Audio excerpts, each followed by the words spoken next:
The following is a presentation of Grayson Publishing. It's time for Howe Bulldogs football on HoweEnterprise.com. Mason Riggs, toss right side. He's got a block. He's got a clear lane, and it's touchdown time in Texas. Handoff left side. Griffin. He's got the 45. He's got the 40. Dragging him into the 38-yard line. Howe Bulldogs football is brought to you by Cavender Home Theater, Sonic of Howe, Scoggins Funeral Home, Kiri's Coffee Company. Zach Hudson, you are a gambling maniac. Howe Bulldog football is also brought to you in part by Tech Wave, Buck Snort Barbecue, Abby's Restaurant, Attorney Micah Belden, and the Howe Athletic Booster Club. So fourth down and Riverboat Gambler time at the 2-yard line. The Bulldog fans are on their feet. Both sides at full throat. 4th and 2. Barrels over a defender into the end zone. It's touchdown time in Texas. Now let's go live to the stadium with Monty Walker and Michael Mosier. Well, hello, football 2017. It is football time in Texas. Here for the Howe Bulldogs, a new season, a new offense, lots of new changes, brand new coaching staff. Michael, it's not even the same as it was a year ago, the last time we were here doing Howe Bulldog football. The offense is different, the coaching staff is different. There's been so many changes, but the core of the team and the values of the team and how they want to play is still the same. Oh, yeah. You can only imagine that in these 4 years that we've been with Coach Hudson, that he's going to surround himself with tremendous staff. And that's what he's done once again. Zach Hudson, he does two things really well. One, win football games, and two, put a tremendous coaching staff around him to help him achieve those accomplishments of winning football games. He's done a great job so far at Howe since 2013. He really got here in 13 when he kind of assessed what he had here at Howe and then went to work. And in 14, 15, 16, the Howe Bulldogs were absolutely incredible. And if you go back and look, you have to put your big boy pants on to beat the Howe Bulldogs. Over the past 3 years, the Howe Bulldogs are 24-8 in their last 32 games. The teams that have beaten Howe in those last 8 losses had a combined record of 95-15 and 3 state championships and 30 playoff games during that time. So, like I said, if you're going to beat the Howe Bulldogs, you better be a stud. And the bad and unfortunate thing tonight, a stud has come into Bulldog Stadium, and the Gunter Tigers, they are the defending state champions, 16-0, and it's been a long time since they've had a loss. Right. But one of their big losses was here, and we'll have the coin toss for you. We're going to put a sideline guy down in there. We have a new sideline guy tonight. We'll talk to him momentarily after the break. But Justin White will be roaming the sidelines, and we'll have him in the coin toss. We'll bring that for you. But getting back to the point here, Gunter, one of their losses, the most recent loss, was right here at Bulldog Stadium in 2015, and it was a 21-19 barn burner here.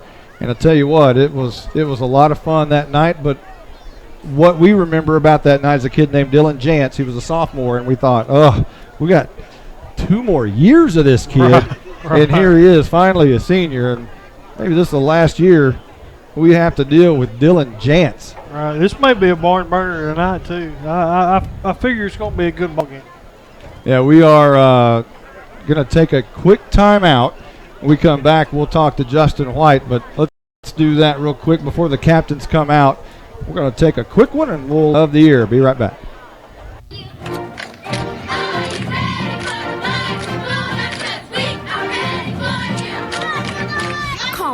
Bulldog fans to come down to the Sonic in Howe for half-price shakes after 8 and open until midnight. Home games only. Where you get great food and big smiles, and a little message for our Howe Bulldog football players. Go Bulldogs, fight Bulldogs, win, win, win. It's not just good, it's Sonic good. I'm attorney Micah Belden, an old-school black and white Howe Bulldog. In criminal defense, you need someone who fights like a bulldog. Call me now if you've been investigated, arrested, or charged with a crime in North Texas. My number is 903-744-4252. We'll set up a free consultation. You will find out that I'm rough, tough, and I can't get enough. Board certified in criminal law by the Texas Board of Legal Specialization, Principal Office, Sherman, Texas. Visit my website at shermancriminallawyer.com. Hey, this is Monty Walker. Nothing in this town is a secret for long, but I've got one for you. I know you know all about Abby's Restaurant's big-time chicken fried steak, but this old bulldog can't get enough of their patty melt and grilled chicken patty melt. Just don't tell him where you heard it. Hey, it's a secret between you and me. Abby's Restaurant is Howe's own small-town, small business, family-owned restaurant in the historic downtown district. Don't tell anybody about their patty melts, because I want one. When life is at its most difficult, we surround ourselves with people who are kind, compassionate, and understanding. At Scoggins Funeral Home and Crematory, Tommy and Bobby K. Scoggins are those people. When tragedy hits, they will work for you and take care of what needs to be done for your loved ones. For more information about their services, visit ScogginsFuneralHome.com or call them at 903-482-5225. Scoggins Funeral Home. Their loving staff will take care of you and your loved ones. Welcome back to Bulldog Stadium. Monty Walker along with Michael Mosier. And on the field tonight, a brand new voice that you'll be hearing from all year, Justin White.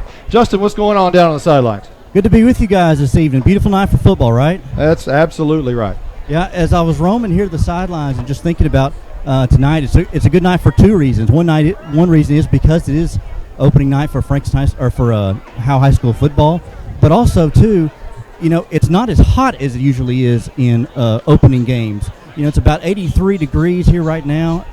It's supposed to get down to about the high, the mid-70s later in the game.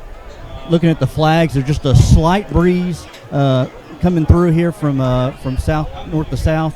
And so hopefully that won't the kicker. I know we haven't gotten to that much yet, but the kicker tonight, Callie Vick, a junior kicker, 5'5", 115-pound junior kicker, a female kicker. Well, I saw her drilling extra points here earlier, here just right before we went on, and was doing pretty good. I hear had an extra point against Aubrey in the scrimmage, so they're really depending on her, and that's really a nice luxury to have in high school football, especially in small school football, to be able to have a secret weapon like that, you know, with for extra points. Looking at also, too, a couple of things I was looking at with the freshman quarterback, Kirby Cohealy. You know, it's not the first time you ever seen a quarterback come out and start as a freshman, but how many times I would like to be in the head of Cohealy tonight, being his first start varsity as a freshman, and your first game is against the defending state champions. Yeah. You know? That has to be yeah, it's a little bit intimidating for a kid that age. But you know, I looking at him here during pregame drills, he looks calm, cool, and collected. You know, he's listed at 6'1", and he's every bit of that. Looks athletic, looks good running or throwing the ball on the run. So you know, he looks the part right now as far as quarterback. Looking at the field here, you know, we noted during you and I off air before the game that they had watered around 3 o'clock this afternoon. It's just a tad bit damp, but not much. I didn't see any footing issues with the players during pregame. Got a couple of divots here. Looks a little bit like my golf game. Just pulled a couple of divots out of the field here.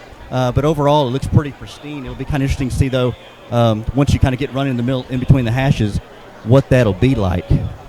All right, Justin, I appreciate it, and we'll check down with you at various points throughout the game. And great job down there. And we're happy to have you, and look forward to having you all year. Look forward to be here. All right, let's talk a little bit about the Howe Bulldogs, and we started on it a little bit.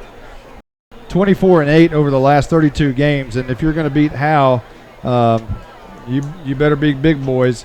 And there's a whole lot of big boys that have beaten Howe, but Howe has beaten anybody else. But if you're going to beat Howe, it's more than likely you're going to go 2 or 3 rounds deep, and that's how it's happened over the past several years. But in 2016, we're going to talk a little bit about last year's offense, because it was incredible. And I know everybody here at the stadium and everybody watching the game, it's boring. All they do is run the ball. Nobody throws it. It's boring. Well, who cares if all you're doing is averaging 385.31 yards per game, which is a school record. And that, my friends, is why you're going 2 and 3 rounds deep. and getting to be in those cold November games and December games, it's not right, but it's effective, and it's the way you win football games at this level. And the Howe Bulldogs have almost perfected that. However, they lost Dale West, the offensive coordinator for that slot T, got the head job at Collinsville, and all of a sudden, Coach Zach Hudson says we're going to run the wing T, which is extremely similar. It's almost the same, except it'll give you a wide receiver at times, and there'll be a split out, which will take some of the people out of the box. So it's the best of both worlds. You still get to run the ball. You run, and every once in a while you'll pop one. Because what they want to do is throw a jump ball to Ty Harvey, who can catch the football. Yes, he can. And now with the freshman quarterback, with a good arm and the ability to run a little bit and throw on the run, that's going to be a great benefit for the Howe Bulldogs. It's something they have not been able to do over the past several years. Yeah, you got a quarterback that can throw the ball, and then you got Ty Harvey standing in there at 6'6". You get it close to him, he's going to catch it. Howe overall has a winning record against Gunter. This is the 32nd matchup in school history. Howe leads the overall series 18-13 and have outscored the Tigers 604 to 579. The Bulldogs were 17-1 up until the century changed over, and they lost 11 straight since 2011. But that streak ended in 2015. We were talking about a moment ago right here at Bulldog Stadium, and Howe had a 21-19 win that night. It was a great win. Came down to the fourth quarter, and just a fantabulous night that was. And prior to 2015, Howe had been waiting since 1997 when Howe traveled to Gunter and won 26-23. And that had been prior the previous time that they had beaten Gunter, which was a long time. And it's still the last time Howe has won at Gunter. So it's been since 97, since the internet was born, basically. Since the internet. And Howe's last win at Bulldog Stadium, we talked about that right here. And the last home win prior to that was back in 1996. So not a lot of success here against Gunter recently, but I tell you what, that Gunter program has been tremendous since Fazel has been over there. But you have to say same thing about the Howe Bulldogs. They've been tremendous since Zach Hudson got here. On this day in Howe Bulldog history, the only game ever played on September the 1st was back in 2006 when Howe lost to Blue Ridge 36-13. So hopefully on this day after tonight they'll be 1-1 on the season. Let's talk about Zach Hudson. He has 29 wins now, which ties him with Buck Smith. Buck was here, of course, from 1980 to 1984. So a win tonight would move him ahead of Buck Smith and only trail Norman Dickey, who has 51. And I'll tell you what, Mr. Dickey is a legend in his own mind. I'll tell you that. Jim Fryer right behind him at 41. Davey DeBose at 34, and then Buck Smith at 29. Hudson looking to move right ahead of Buck Smith. And hopefully here pretty soon we're going to have the coin toss, but let's do a quick timeout, and we'll be right back right after this. You are invited to the one and only Buck Snort Barbecue in downtown Van Alstyne, Texas. Your friends and neighbors say it's the best barbecue in North Texas. Now it's your turn to decide. Come taste the difference at Buck Snort Barbecue. For complete store information, including menu, location, and hours, click on bucksnortbarbecue.com. That's bucksnortbbq.com. Buck Snort Barbecue in downtown Van Alstyne is a proud supporter of the Howe Bulldogs. This is Michael Mosier inviting you to support your local Howe Athletic Booster Club. I may not be able to pronounce Enrique Camilero, but I can tell you that if he played for Howe, he would need your support. Memberships are $25 and are available at all home games. Your membership benefits not just high school programs, but also middle school sports. Please support your hometown kids, even ones that might have a name like Algendo State. Carrie's Coffee Co. in historic downtown Van Alstyne next to the post office is the #1 coffee shop hotspot serving Bulldogs, Panthers, and mascots everywhere. Carrie's Coffee Co. offers a variety of organic coffee and non-coffee beverages. Come visit Carrie's Coffee Co. in downtown Van Alstyne next to the post office. Open Monday through Friday, 7 a.m. to 3 p.m. Carrie's Coffee Co. is Texas quality. Alexa, turn to HGTV. Tune into HGTV on Dish. This is Fixer Upper. It may be a gadget, but it sure is fun. You can change channels and search movie titles easier than ever with Alexa. The best part? It's free from Cavender Home Theater. Alexa, why wouldn't everybody have Dish from Cavender's? I don't know that one. Don't be left out. Call Cavender Home Theater today or go to CavenderTV.com.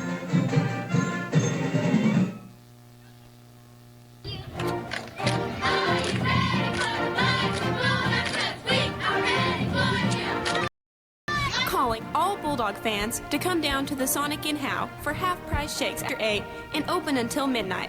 Home games only. Where you get great food and big smiles, and a little message for our Howe Bulldog football players. Go Bulldogs, fight Bulldogs, win, win, win. It's not just good, it's Sonic good. I'm attorney Micah Belden, an old school black and white Howe Bulldog. In criminal defense, you need someone who fights like a bulldog. Call me now if you've been investigated, arrested, or charged with a crime in North Texas. My number is 903. We surround ourselves with people who are kind, compassionate, and understanding. At Scoggins Funeral Home and Crematory, Tommy and Bobby K. Scoggins are those people. When tragedy hits, they will work for you and take care of what needs to be done for your loved ones. For more information about their services, visit ScogginsFuneralHome.com or call them at 903-482-5225. Scoggins Funeral Home. Their loving staff will take care of you and your loved ones. Welcome back. As I thought for a moment we had some technical issues, but apparently we are back on or streaming. So we have changed over systems this year. So I hope you'll be patient with us because we have changed from one system. You might be able to. The scoreboard graphics are a little bit better, but we hope that we are able to keep this thing patched together because we are testing something brand new tonight. And now we will all rise for the national anthem.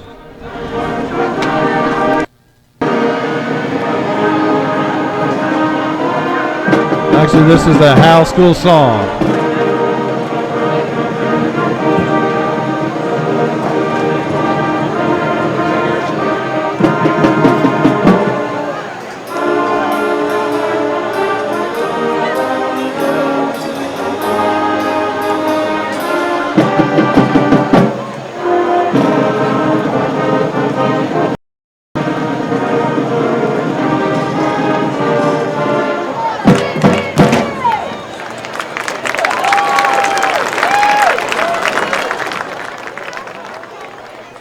And that was the Howe School song. There's a victory line out of the back of that big Bulldog tunnel. We will announce the captains of both teams. And you can hear the familiar voice of Roger Tidwell, the PA voice of Bulldog Stadium, long time.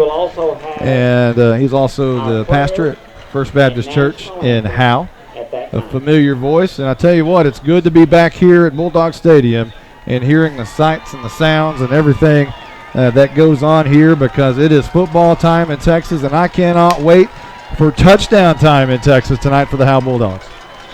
Right, I've been looking forward to it all day. And the tunnel is blown up. The victory line is there.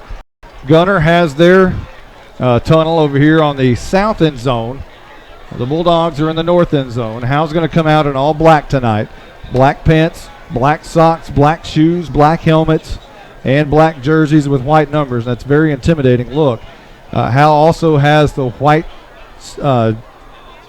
sleeves with the black jerseys, so it's a very, very sharp look for the Bulldogs.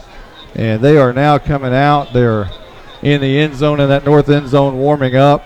The Gunter coaching staff is now walking across the field. We're about to have the national anthem here fairly shortly, and we'll have the coin tosses. And remember, we've got Justin White with us who will be in the coin toss. And here come your Howe Bulldogs as now they're in the tunnel. Looks like they're going to be led out by Chase Harvey. It's Gunter who goes out first. They went through the tunnel there, and they're in all white with blue helmets, white pants, white jerseys, and the Bulldogs are about ready to carry that flag right on out of that tunnel. It's starting to move and it's starting to rock a little bit over there in the north end zone. And here they come.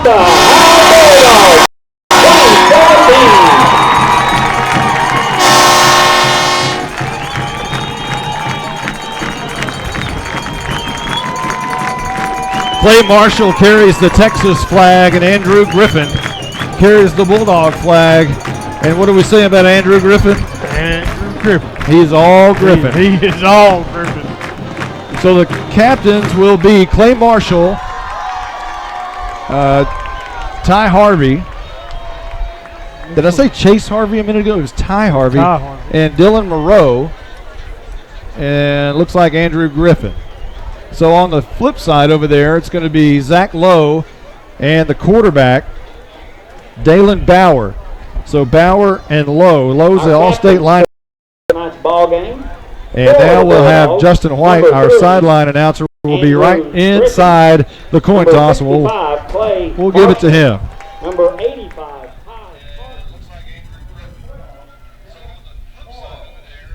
All right, gentlemen, for tonight's game, I'm going to call you black. I'm going to call you white. If I need a captain, y'all come quickly, all right?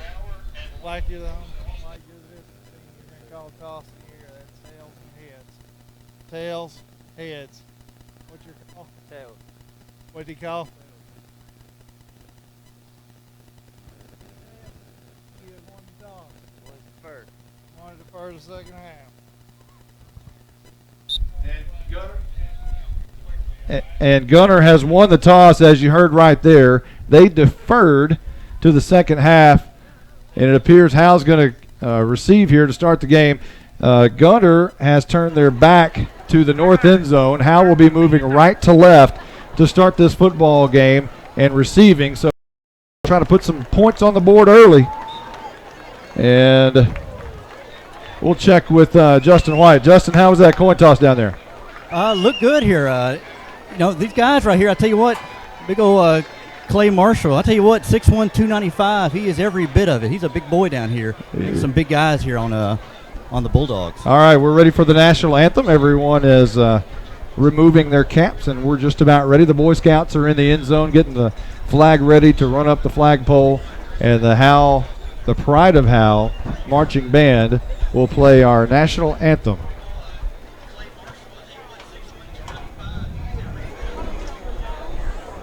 Whenever you're ready, Miss Liss.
It is football time in Howe, Texas.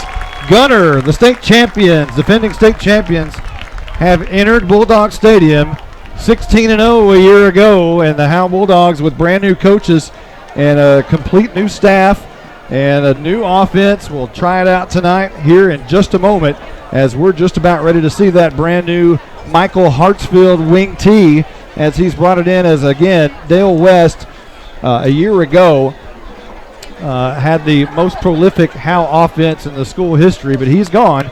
He's over in Collinsville. He's head coach over there, and rightly so. He's done a great job over here the past 3 years, and he got a promotion, and good for him. Yeah, and, you know, I hated to see him go, but wish him the best of luck. So it appears Howe the football first, as Gunter won the toss, have deferred to the second half. And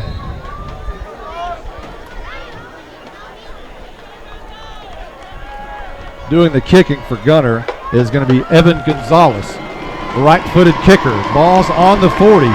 Takes a step, kicks it deep, way deep. Going to be taken by Mason Riggs at about the 2-yard line. Slips back, and he's got some room to the 10 and busted out of bounds early at about the 17-yard line, maybe the 16. So Howe's going to start from their own 16-yard line to start this football game and start this 2017 season. Moving right to left. Brand new quarterback, freshman Kirby Cohealy, wearing the number 2, will throw his first pass tonight, most likely in this new wing T offense. Al breaks the huddle, and already now the whistle blows. We're ready to go. Cohealy in shotgun formation. We haven't seen a shotgun here in many years. Everybody tight, and now Mason, and he's busted down. Looked like he had a seam for a moment ago, but it was shut down quickly after a gain of maybe 2 yards. Second down and 8 coming up. Andrew Griffin, and that's the thing about this Gunter defense. They're so fast. They have some of the fastest outside edge guys that can shut down that sweep in a hurry. Yeah, and Dylan Jantz, our favorite, he made the stop on that play. So we'll say the ball was started at the 17, now up to the 21-yard line. Still shotgun formation.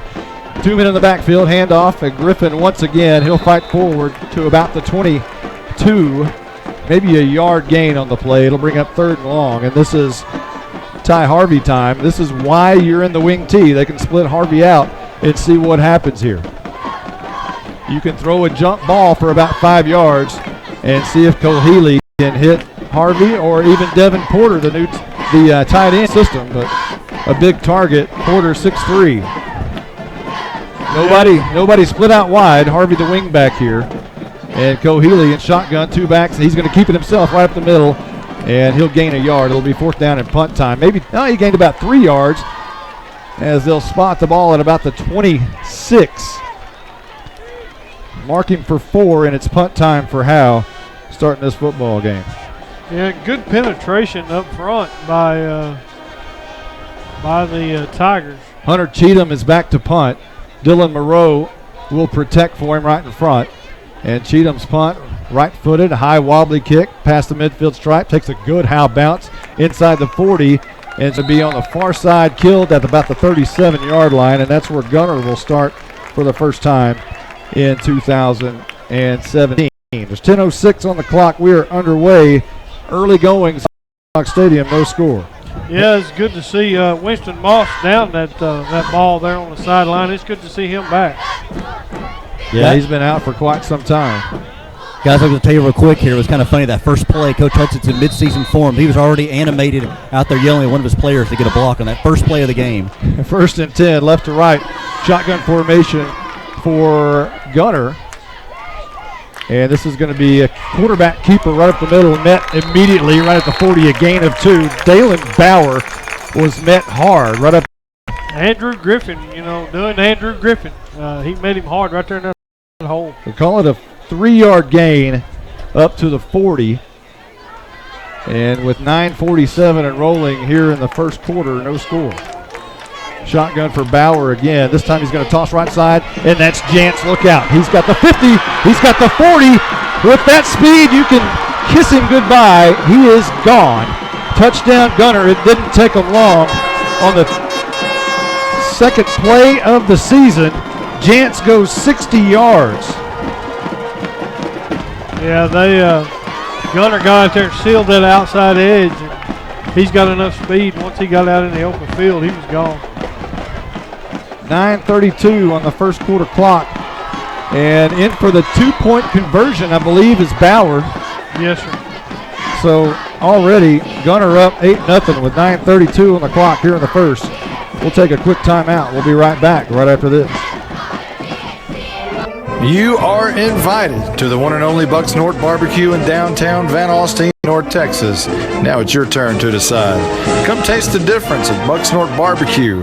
For complete store information, including menu, location, and hours, click on bucksnorthbarbecue.com. That's bucksnorthbbq.com. Bucks North Barbecue in downtown Van Alstyne is a proud supporter of the Howe Bulldogs. This is Michael Mosier inviting you to support your local Howe Athletic Booster Club. I may not be able to pronounce Enrique Comlero, but I can tell you that if he played for Howe, he would need your support. Memberships are $25 and are available at all home games. Your membership benefits not just high school programs, but also middle school sports. Please support your hometown kids, even ones that might have a name like Algindo Dankenstater. On that one. All right. We'll check down with Justin White here in just a moment as talk about animated. Coach Hudson was very animated there after that touchdown of 60 yards by Dylan Jantz. Here's the Tech Wave kickoff. And it's going to be taken by Andrew Griffin at the 9-yard line, coming near side from right to left, barrels over a defender, and actually he got pushed back a little bit. Cade Courtney wanting a flag on the other side, but looks like Howe's going to set up shop, moving right to left here from their own. We'll see where they spot it at the 23-yard line. Howe will start on their second possession. Yeah, that was a full head of steam by Andrew Griffin. That's a pretty good lick. 2 plays, 60 yards on the drive for Gunter. And this is Riggs in motion. This is a toss right side. Dylan Moreau escapes one tackle and hit hard right at the line of scrimmage. Let's check down with Justin White. Justin, what are you seeing down there? Guys, it is some hard hitting down here, especially from both sides of the ball. Also on that extra point there earlier, he kind of was kind of a quick snap there. Maybe kind of caught the Bulldogs sleeping a little bit, and I saw Coach Hudson getting after the team, especially the special teams there right before the kickoff. So he's like I said, he's already in midseason form here on the first game of the season in the first 3 minutes. There is a man that was down, and that is the quarterback, Bowers. That is Dalen Bauer, who was down for a moment. He gets up and he runs off, but he is gimpy a little bit. Something's got him. Yeah. And he's taking a long walk on the far side. It doesn't appear to be anything other than it could be he got popped in the midsection just walking. And here we go, shotgun, 2nd down and 10. Cohealy wants to throw his first pass. It's going to be incomplete.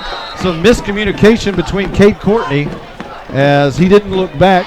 Cohealy threw it right at his feet. Incomplete, 3rd 10 coming up for the Bulldogs. Yeah, I think Bowers got a pretty good hit on that last defensive play by Chase Barnett.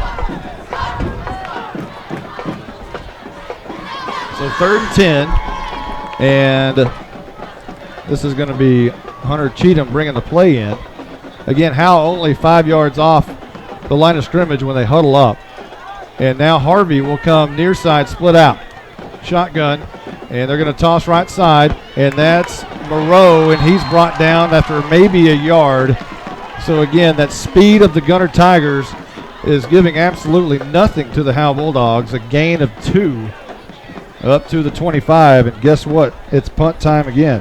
Yeah, Clayton Reed in there on the stop for the Tigers, just got a shoestring tackle.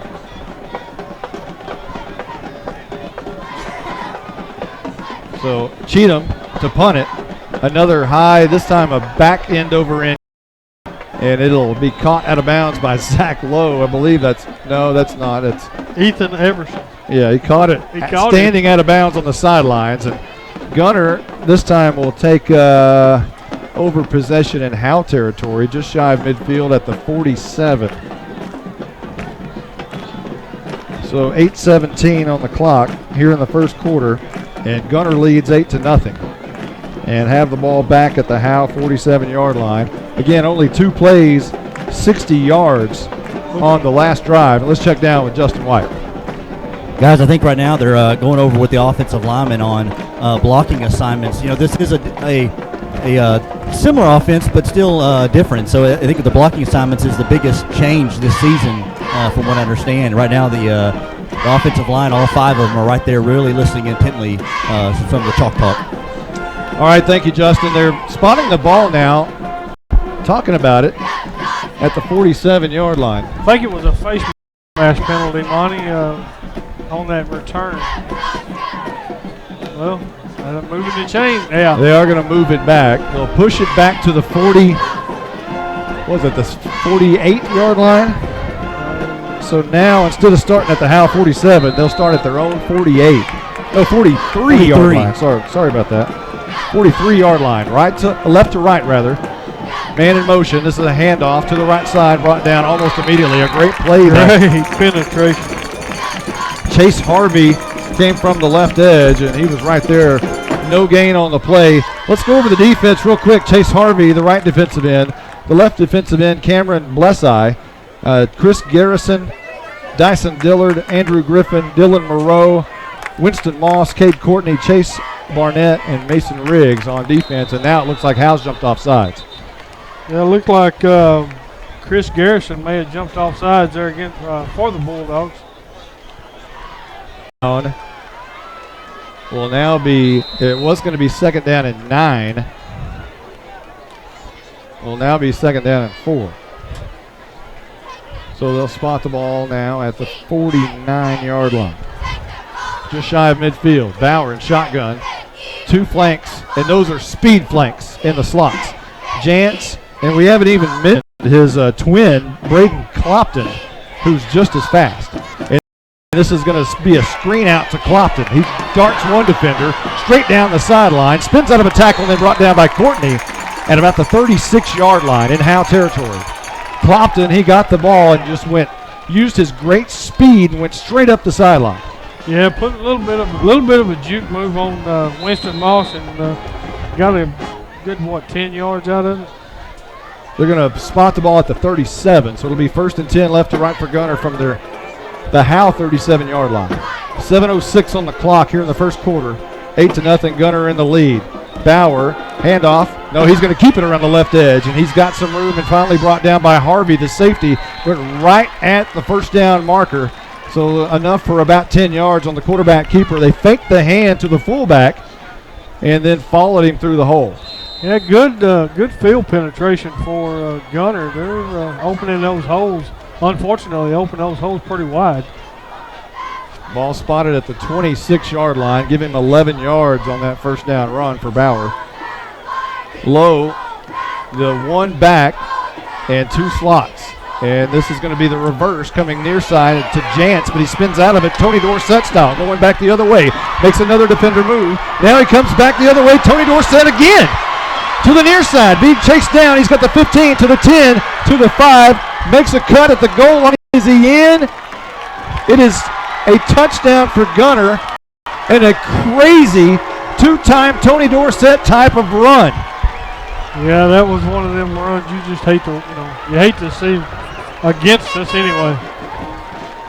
A 26-yard touchdown for Dylan Jantz.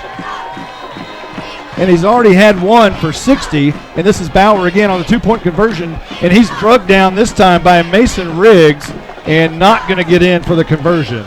So the score will be 14-0 with 6:17 here in the first quarter. Gunter on top early. We'll take a quick timeout. We'll be back right after this. Carrie's Coffee Co. in historic downtown Van Alstyne next to the post office is the #1 coffee shop hotspot. Bulldogs, Panthers, and mascots everywhere. Carrie's Coffee Co. offers a variety of organic coffee and non-coffee beverages. Come visit Carrie's Coffee Co. in downtown Van Alstyne next to the post office. Open Monday through Friday, 7 a.m. to 3 p.m. Carrie's Coffee Co. is Texas quality. Cavender Home Theater has the latest from Dish. New customers get free movies and HBO for a year. Get the multi-sports pack with NFL Red Zone free and the Amazon Alexa free. Existing customers can get the Alexa free too. Just refer a friend to Cavender Home Theater and we'll make sure you get one. Our Hopper 3 has 16 tuners, picture-in-picture with 4 screens, 2 terabyte hard drive, and voice control with Alexa. Cable can't do that. DirecTV can't do that. Come by our showroom or visit CavenderTV.com today. 14-0, Gunter in the lead here early at Bulldog Stadium as Dylan Jantz, it's been the Jantz show, 60-yarder early, and with 9:32 left to go in the first, and then just a 26 amazing cross-country type of run, zigzagging all over the field for Jantz, 26 yards on that one. Yeah, he had 2 carries for 86 yards and 2 touchdowns. That's quite a night. That's why he's being looked at by multiple Division I colleges. Here's Gonzalez kick. It's going to be a long one. It's going to bounce. Arturo Lauder's going to pick it up at the 4-yard line, and he will cut towards the middle of the field, be brought down inside the 15. And Howe will start at about the 11-yard line. Howe has not had a great return yet. Has not started with great field position yet. And a lot of that has to do with your opponent. You're talking about a 16-0 state champion coming into your house, and that can make you look a certain way. But Howe wants to overcome. 1st and 10, right to left. Cohealy in shotgun formation. Not a split wide receiver here, and this is going to be Griffin along the right side, and he will bang his way forward for about 2 yards. Those big guys up front, Clay Marshall, Chase Harvey, those guys are doing it. They're doing a good job. They're just, this Gunter team's really just, kind of right now, just kind of overpowering them. Ball spotted at the 16-yard line. Give Griffin a gain of 3 right there. Chase Barnett will bring the play in for the Bulldogs. 5:44 and rolling here in the first quarter. Gunter on top, 14-0. Riggs and Griffin in the backfield. Cohealy in shotgun. One receiver split out wide at the top, and that's Harvey. Cohealy looks that way, going deep, trying to find Harvey. Goes up and comes down with it at the 47-yard line. There's your wing T pass option. City football, Kirby Cohealy, your very first completion of your career. Yeah, Dylan Jantz just almost, just don't have a chance against a 6'6" Ty Harvey. You get it close to Harvey, and he's going to catch it. 1st and 10, right to left. Bulldogs near midfield at the 46-yard line. Shotgun, 2 men in the backfield. This is going to be Cohealy on the run, and he's going to toss it out incomplete, looking for Devin Porter. And Cohealy was under a lot of pressure from the right edge. As soon as he turned to fake the hand, he had people staring at him right in his face. But he was able to get it away instead of take the sack. That's a very great decision by a young man, but he threw it at the feet of Devin Porter, his intended wide receiver, and it fell incomplete. Very heads-up decision by the freshman. Yeah, he had a face full of Peyton Lowe and Dylan Bauer. 2nd and 10 coming up. Cohealy about 4 yards deep, shotgun, and the pistol actually. It's going to be a handoff up the middle, not much doing there. I believe that might have been Moreau. He got back to the line of scrimmage, and not much after that. They'll actually give him forward progress of a yard up to the 47-yard line. Yeah, Colton Schmidt come off of that end, got him right there almost in the backfield.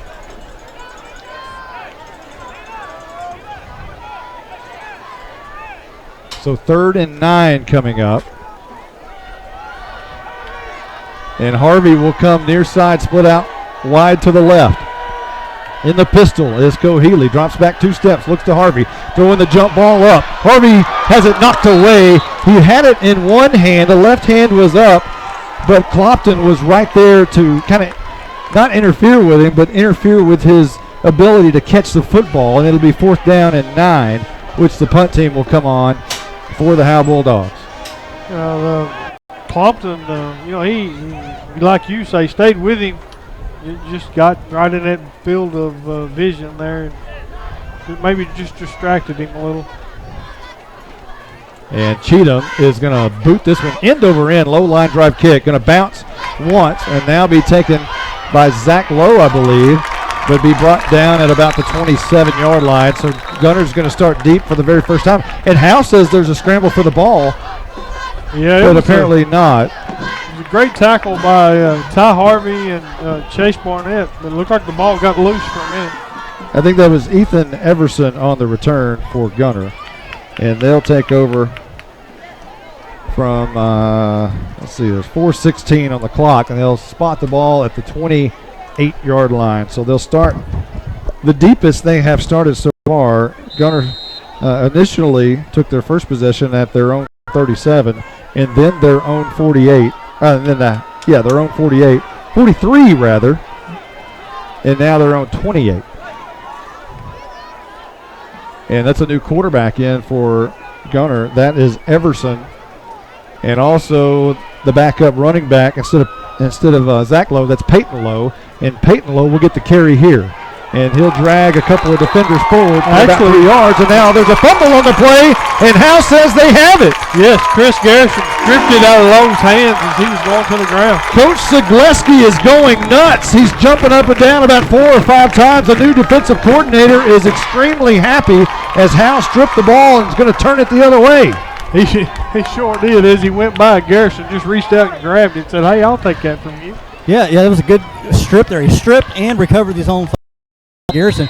And that right before that last touchdown, he'd come off the field just trying to catch his breath earlier. So it's good to see him back in there and able to strip the ball and get a turnover.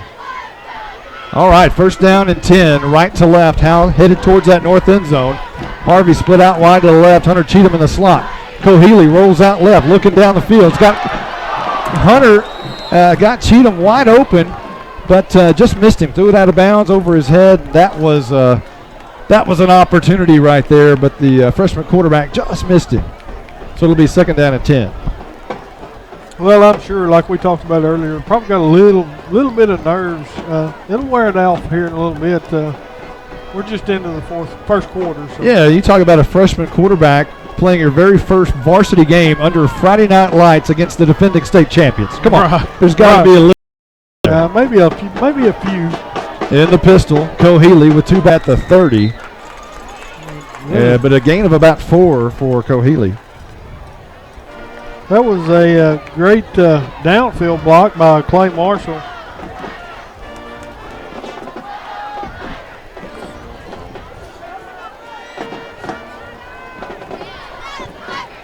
So third down and looks like about 7 for the Bulldogs. Trying to punch it in for the first time in 2017. Need a conversion right here. Cohealy in the pistol. High snap, he brings it down. And straight up the middle over right guard is Andrew Griffin. Not enough for a first down, maybe 2 or 3, bringing up a 4th and about 5, maybe 4.5. Remember, Howe has their first girl on the team, first female, number 5, Callie Vick. She's the kicker. Pulled her off of she's on a select soccer team, and one of the coaches said, "Hey, you want to kick? See if you can try out." She did pretty well, so she made the team. Callie Vick is the extra point person on the team, so we'll go 4th down and 4 right here. Cohealy in the pistol. Moreau in the backfield. And flags will fly before this one can get underway. It might have been delay of game. We'll check and see. They're going to push it back 5 yards. It's against Howe. Zagleski not happy. No, that's Hartsfield. Hartsfield is not happy. Coach Hudson's not happy. He's got his palms to the sky. So they're going to back it up 5, and now Howe will take the ball at the 32-yard line on 4th and 9, right to left, and it appears they're going to go for it here on 4th and 9. You know, Hudson has been a riverboat gambler at times, but you know it's not much of a gamble when you're down on this side of the field in the Gunter side. You got to make something happen at some point. Riggs and Moreau in the backfield. Now it looks like a timeout's been called by Zach Hudson, and he wants to talk to the official. This is not a timeout to talk to the kids. This is a timeout to talk to the official. And we'll take 1-2 real quick. We'll be back right after this.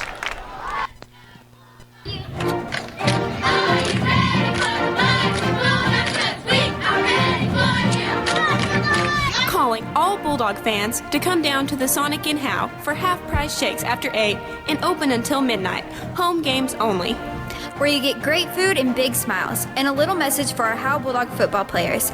Go Bulldogs, fight Bulldogs, win, win, win. It's not just good, it's Sonic good. I'm attorney Micah Belden, an old school black and white Howe Bulldog. In criminal defense, you need someone who fights like a bulldog. Call me now if you've been investigated, arrested, or charged with a crime in North Texas. My number is 903-744-4252. We'll set up a free consultation. You will find out that I'm rough, tough, and I can't get enough. I'm board certified in criminal the Texas Board of Legal Specialization, Principal Office, Sherman, Texas. Visit my website at shermancriminallawyer.com. Hey, this is... Hey, this is welcome back. 4th and 9 as Hudson got through jawing with the official. He got what he wanted, but it's still 4th and 9, and Cohealy comes in pistol formation, 2 receivers near side, 2 backs, and coming near side as Cohealy wants to throw it, in trouble, throws it, and it's going to be incomplete out of the outstretched arms of Harvey.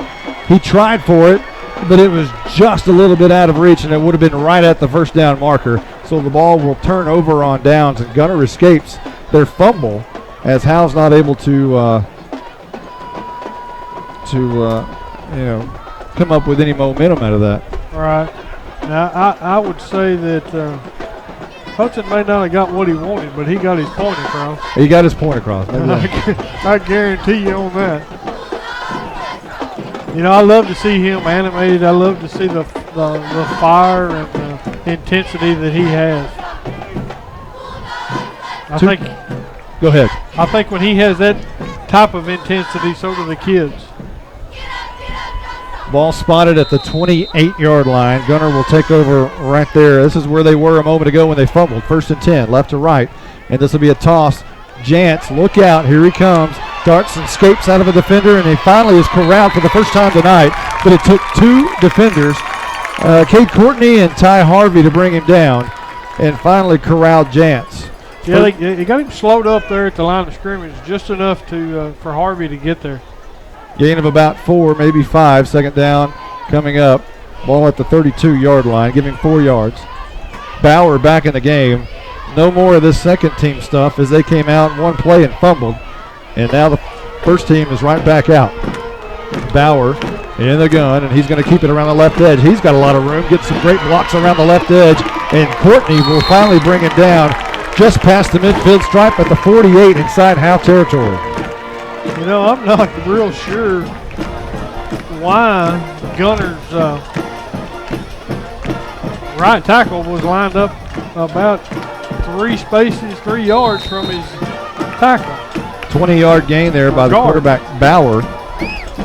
And to bring up another 1st and 10. We'll check down with Justin White right after this play. Still 2 slots and 1 goes in motion. This is going to be a handoff left side, and that's Zach Lowe. He's got a first down and more. Spins out of a tackle. Finally trying to be drugged down by Winston Moss, and finally is at the 25-yard line. They run off of that left side there, and they're just making some big holes. Justin, let's check down with you. What are you seeing down there? Chase Cohealy, the quarterback, for the first time I've seen him over here with the offensive line. Usually he's over there with the line. Here's Zach Lowe leaping over a defender on his way for a touchdown, a 25-yarder as Lowe took the handoff going left, exploded over that left side, jumped over one into the end zone, and now Gunter has extended their lead 20-0 over Howe, awaiting this PAT right here, and they waste no time. Bauer right up the middle. He's got the 2-point conversion. You know, you were talking about that run late. Jantz made a block out there on Chase Barnett, and Dylan Jantz did, and freed him up and let him go into the end zone. We'll take a quick timeout. We'll be back right after this. Monty Walker. Nothing in this town is a secret for long, but I've got one for you. I know you know all about Abby's Restaurant's Big Time Chicken Fried Steak, but this old bulldog can't get enough of their patty melt and grilled chicken patty melt. Just don't tell him where you heard it. Hey, it's a secret between you and me. Abby's Restaurant is Howe's own small town, small business, family-owned restaurant in the historic downtown district. Don't tell anybody about their patty melts, because I want one. When life is at its most difficult, we surround ourselves with people who are kind and understanding. At Scoggins Funeral Home and Crematory, Tommy and Bobby K. Scoggins are those people. When tragedy hits, they will work for you and take care of what needs to be done for your loved ones. For more information about their services, visit ScogginsFuneralHome.com or call them at 903-482-5225. Scoggins Funeral Home. Their loving staff will take care of you and your loved ones. Welcome back as speed kills, and speed has taken the Gunter Tigers to a 22-0 lead here at the end of the first. There's 53 seconds left on the clock here in the first, and it's been all Gunter. 4 plays, 72 yards on that drive.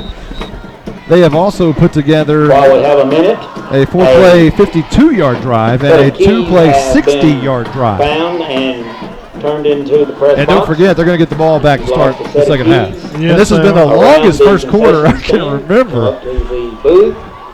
But here's Gonzalez to boot this one away Claim your keys.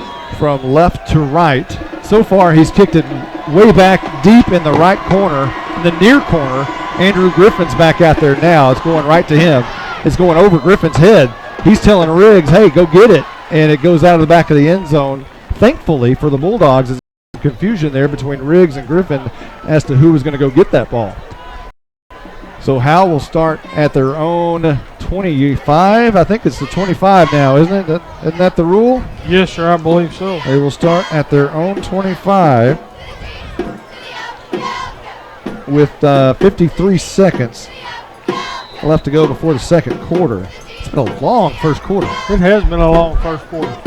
Even though there's been a lot of running, it's just the timeouts and the points scored. And that was your Tech Wave kickoff. Shotgun handoff near side, and that is Moreau hand. Nothing doing, just as always here with those handoffs up the middle, not being able to create any havoc in that big front of Gunter. And a gain of 1 for Moreau.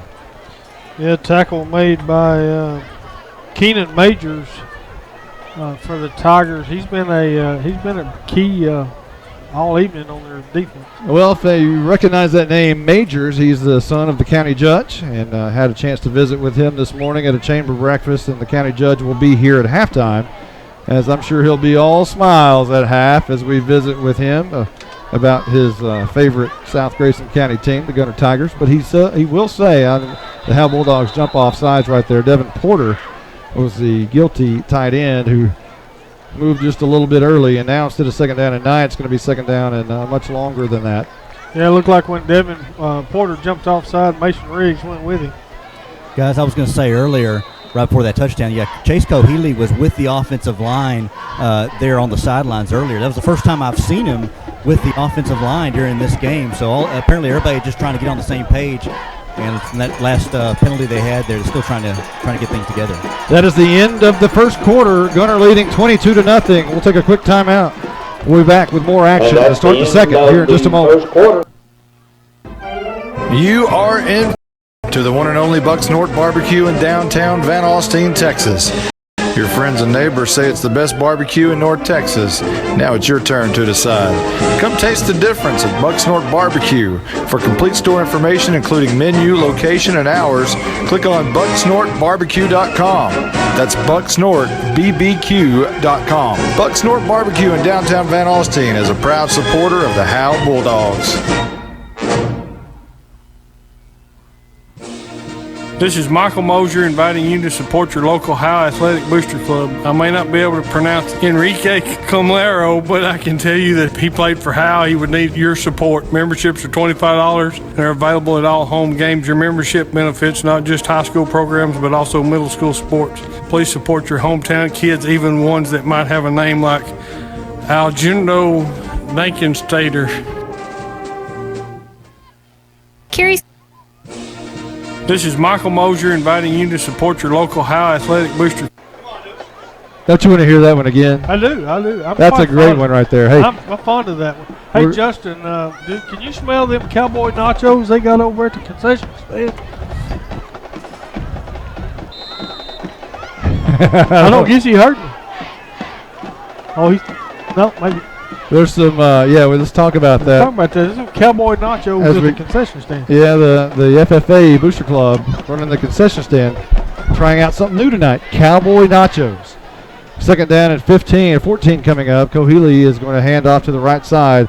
And boy, met right there at the line, maybe a yard is where they're going to spot the ball. So I believe that's a gain of nil. Loss of 4 on the play. Again, Keenan Majors on this side here. Third down. And now they'll move the ball up to the 22. So give him a gain of 1. And all of a sudden it's punt time again. I mean, pretty close. I mean, you've got to convert a third and 13 right here.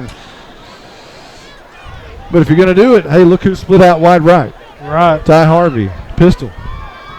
Cohealy looks that way, rolls out right. He's going to have some room. Now he fires it up. Harvey makes the catch at the 35-yard line. Bobbled it just a little bit, but it's going to be very close to the first. He came up with it. The ball just bobbled just a little bit out of his hands. It was probably the gloves that helped him there corral the ball and bring it right back in. It's going to be a first down for Howe. Yeah, Cohealy was under pressure by number 44.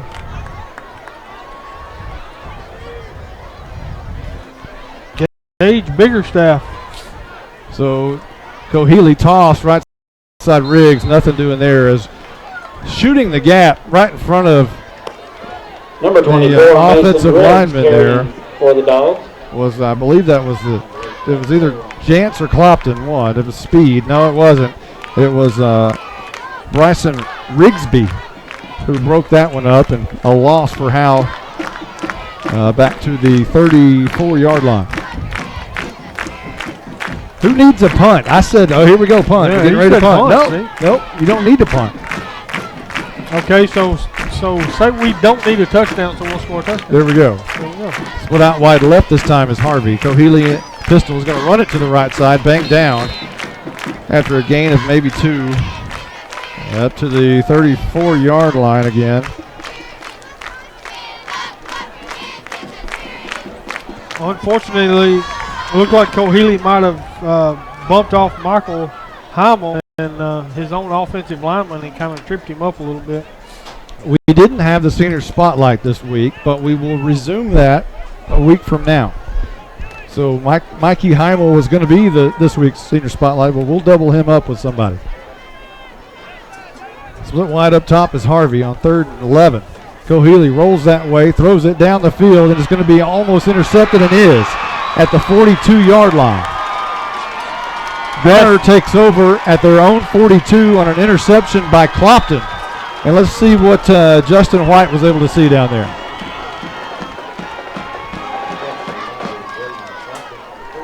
And Justin didn't get a good look at it, so Gunter will take over now as Clopton picks it off on a 3rd and 11 pass play. And now we'll be moving right to left from their own 42. Yeah, pass was intended for Chase Barnett.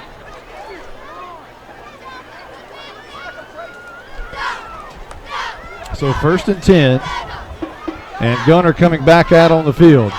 And this time it is their second team again. Well, it's their second team quarterback, but Zach Lowe is on the field, not his brother. So Ethan Everson at quarterback with 2 slots. None of them named Jantz or Clopton. And this is going to be a toss right side. Someone similar with speed, Bryson Goodson, but he's going to be brought down after about a 7-yard gain, just shy of midfield at the 49. Great block on that number 12 side by making the Keenan Majors initial hit for the Gunter Tigers, and a great stop by Dylan Monroe. Goodson was not Jantz or Clopton, as I said, but he had a lot of speed just like that. He goes in motion here, but they're going to hand off to Lowe over right tackle, and he's going to be brought down right at the first down marker. He's going to get the first down inside Howe territory at the 47-yard line. So Lowe, their big back, but he has speed as well. And they'll move the sticks here with 8:50 left to go here in the second quarter. Everson wanted it, now looks over to the side for the call. Everybody looks over there for the play call, and now they'll hand signal it in, and everybody knows what to do. He'll bark out the signals. Looks near side, wants to throw it. It's going to be caught. Crossing the midfield stripe. No, he doesn't, because right there is Andrew Griffin. Andrew Griffin come from the far side of the field. and made the stop on that play. And that was Clayton Reed on the catch on the screen pass, but it went nowhere. So the ball spotted once again at the 49-yard line. Griffin in on the stop. And it'll be second down and about 14. Here goes Goodson, and he's going to be brought down in the backfield. A great job by Cameron Blesside to track the backside. It'll be third down and 14 now for the Gunners in white. Justin, what do you got for us? We'll have to find out where Justin is.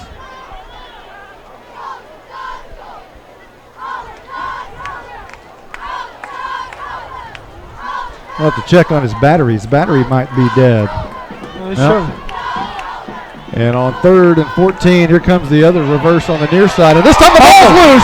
And it's going to be picked up by Chase Barnett. Gets a block at the 15 and finally drugged down from behind at the 12-yard line. A great play by Barnett. That ball bounced right up into his arm. Right up into his arm.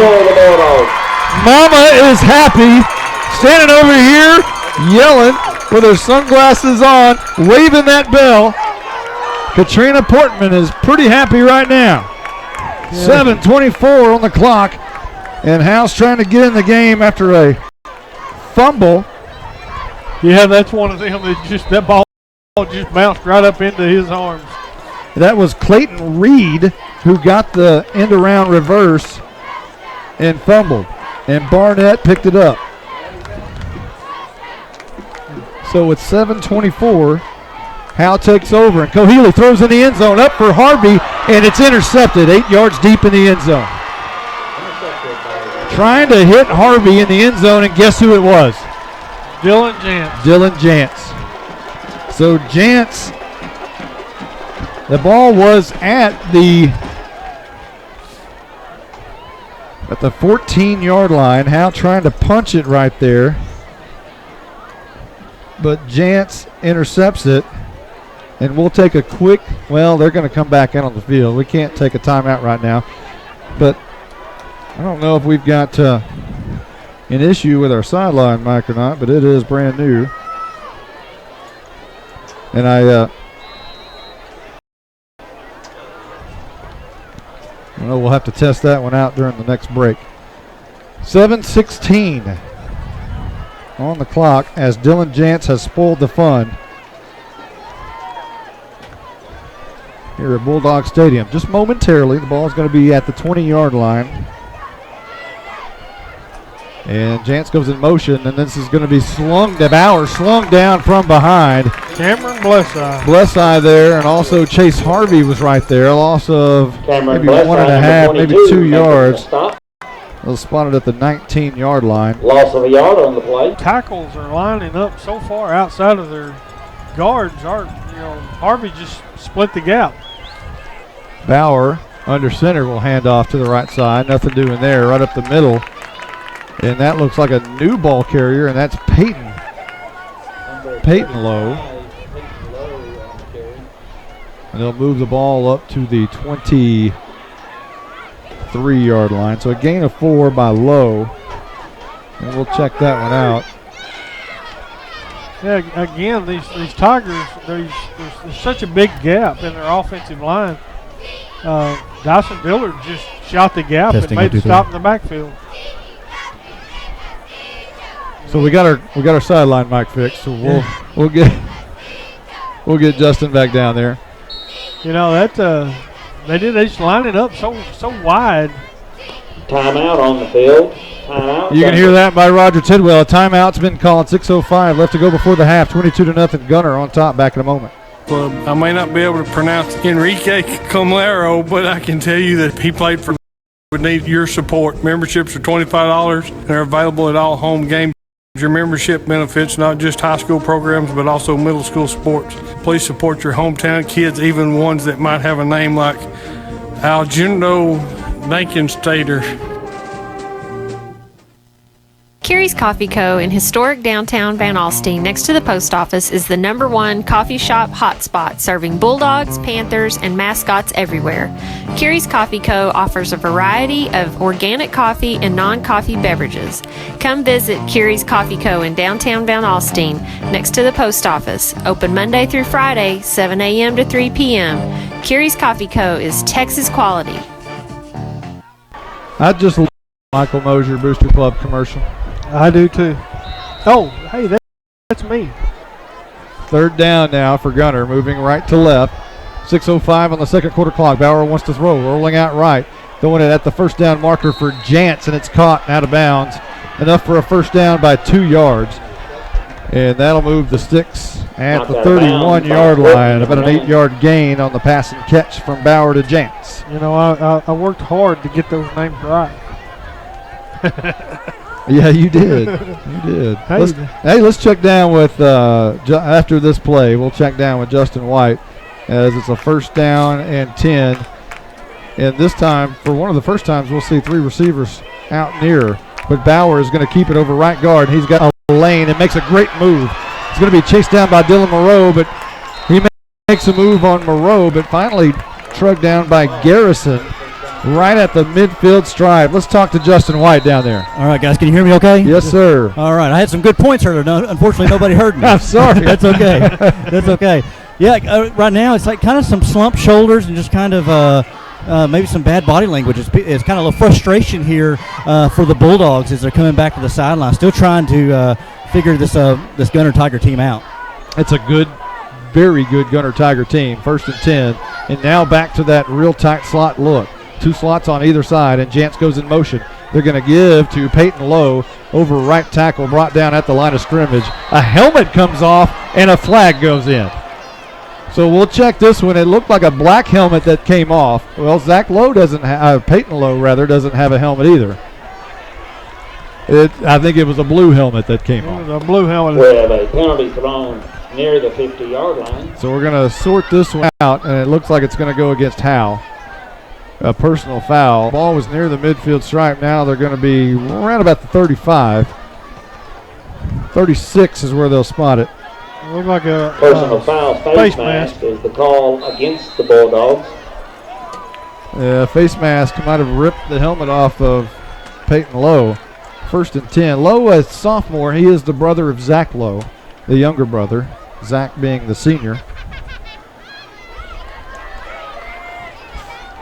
So first and 10, Jantz goes in motion. They toss to him. He cuts it up the middle right side, and boy, before you can even blink, he's at the first down marker. And they'll spot it at the 27-yard line. Very close to a first, but not enough. A yard short. A 9-yard gain for Dylan Jantz. I'm really glad he's graduating. I may actually attend the Gunter High School graduation. Just to make sure. Just to make sure that kid crosses the stage. Man alive. Michael Heimel made the stop for the Bulldogs. Second down and 1. Bauer in the pistol, and he'll toss to Clopton coming the other play near side, and he's got some room to the 20. Cuts it inside, makes a great move at the 5. Down at the pylon. Did he get in? I think he's at the 1. Clopton down at the 1. You know, these Gunter Tigers are sealing these ends off. Well, there's just so much speed with Clopton. There's a penalty flag. Check that. Illegal motion. That one's coming back against the Tigers. So instead of a 26-yard run by Clopton, you're going to negate that with the flag. But, these Tigers are fast. Yeah, I remember talking last year during that game 1 week that we did over there, that how fast they were. Their defense especially was remarkably fast, what I remember, because the typical, what are they doing? I don't know. I thought they waved the flag off. And now the ball's going to be spotted at the 1. I'm not Looks real like sure. the penalty flag is being waved off. It is being waved off, and Zach Hudson's not happy about that. Right. So the ball will be spotted at the 1, but What I remember about last year is the reverse with Brent Masters and Cooper Akins, that Howe was able to get 7, 8, 9 yards just about any time they wanted it. They were actually being caught from behind by Clopton and Jantz on the edge, and that really impressed me and told me all I needed to know about the Gunter Tigers. So here is Jantz in motion. He'll get the toss. He'll split right up the middle. A huge block, and he is in for the touchdown, his third of the night with 4:09 on the clock. You know, Colton Schmidt working that offensive line over there for Gunter, making some tremendous blocks and big holes, unfortunately. Going in, the quarterback over right guard. So 30-0 at the half. Holy moly. Gunter looks like they had about a 2-week off season and just kept rolling. We'll be back right after this. Alexa, turn to HGTV. Tuning to HGTV on Dish. This is Fixer Upper. It may be a gadget, but it sure is fun. You can change channels and search movie titles easier than ever with Alexa. The best part? It's free from Cavender Home Theater. Alexa, why wouldn't everybody have Dish from Cavender's? I don't know that one. Don't be left out. Call Cavender.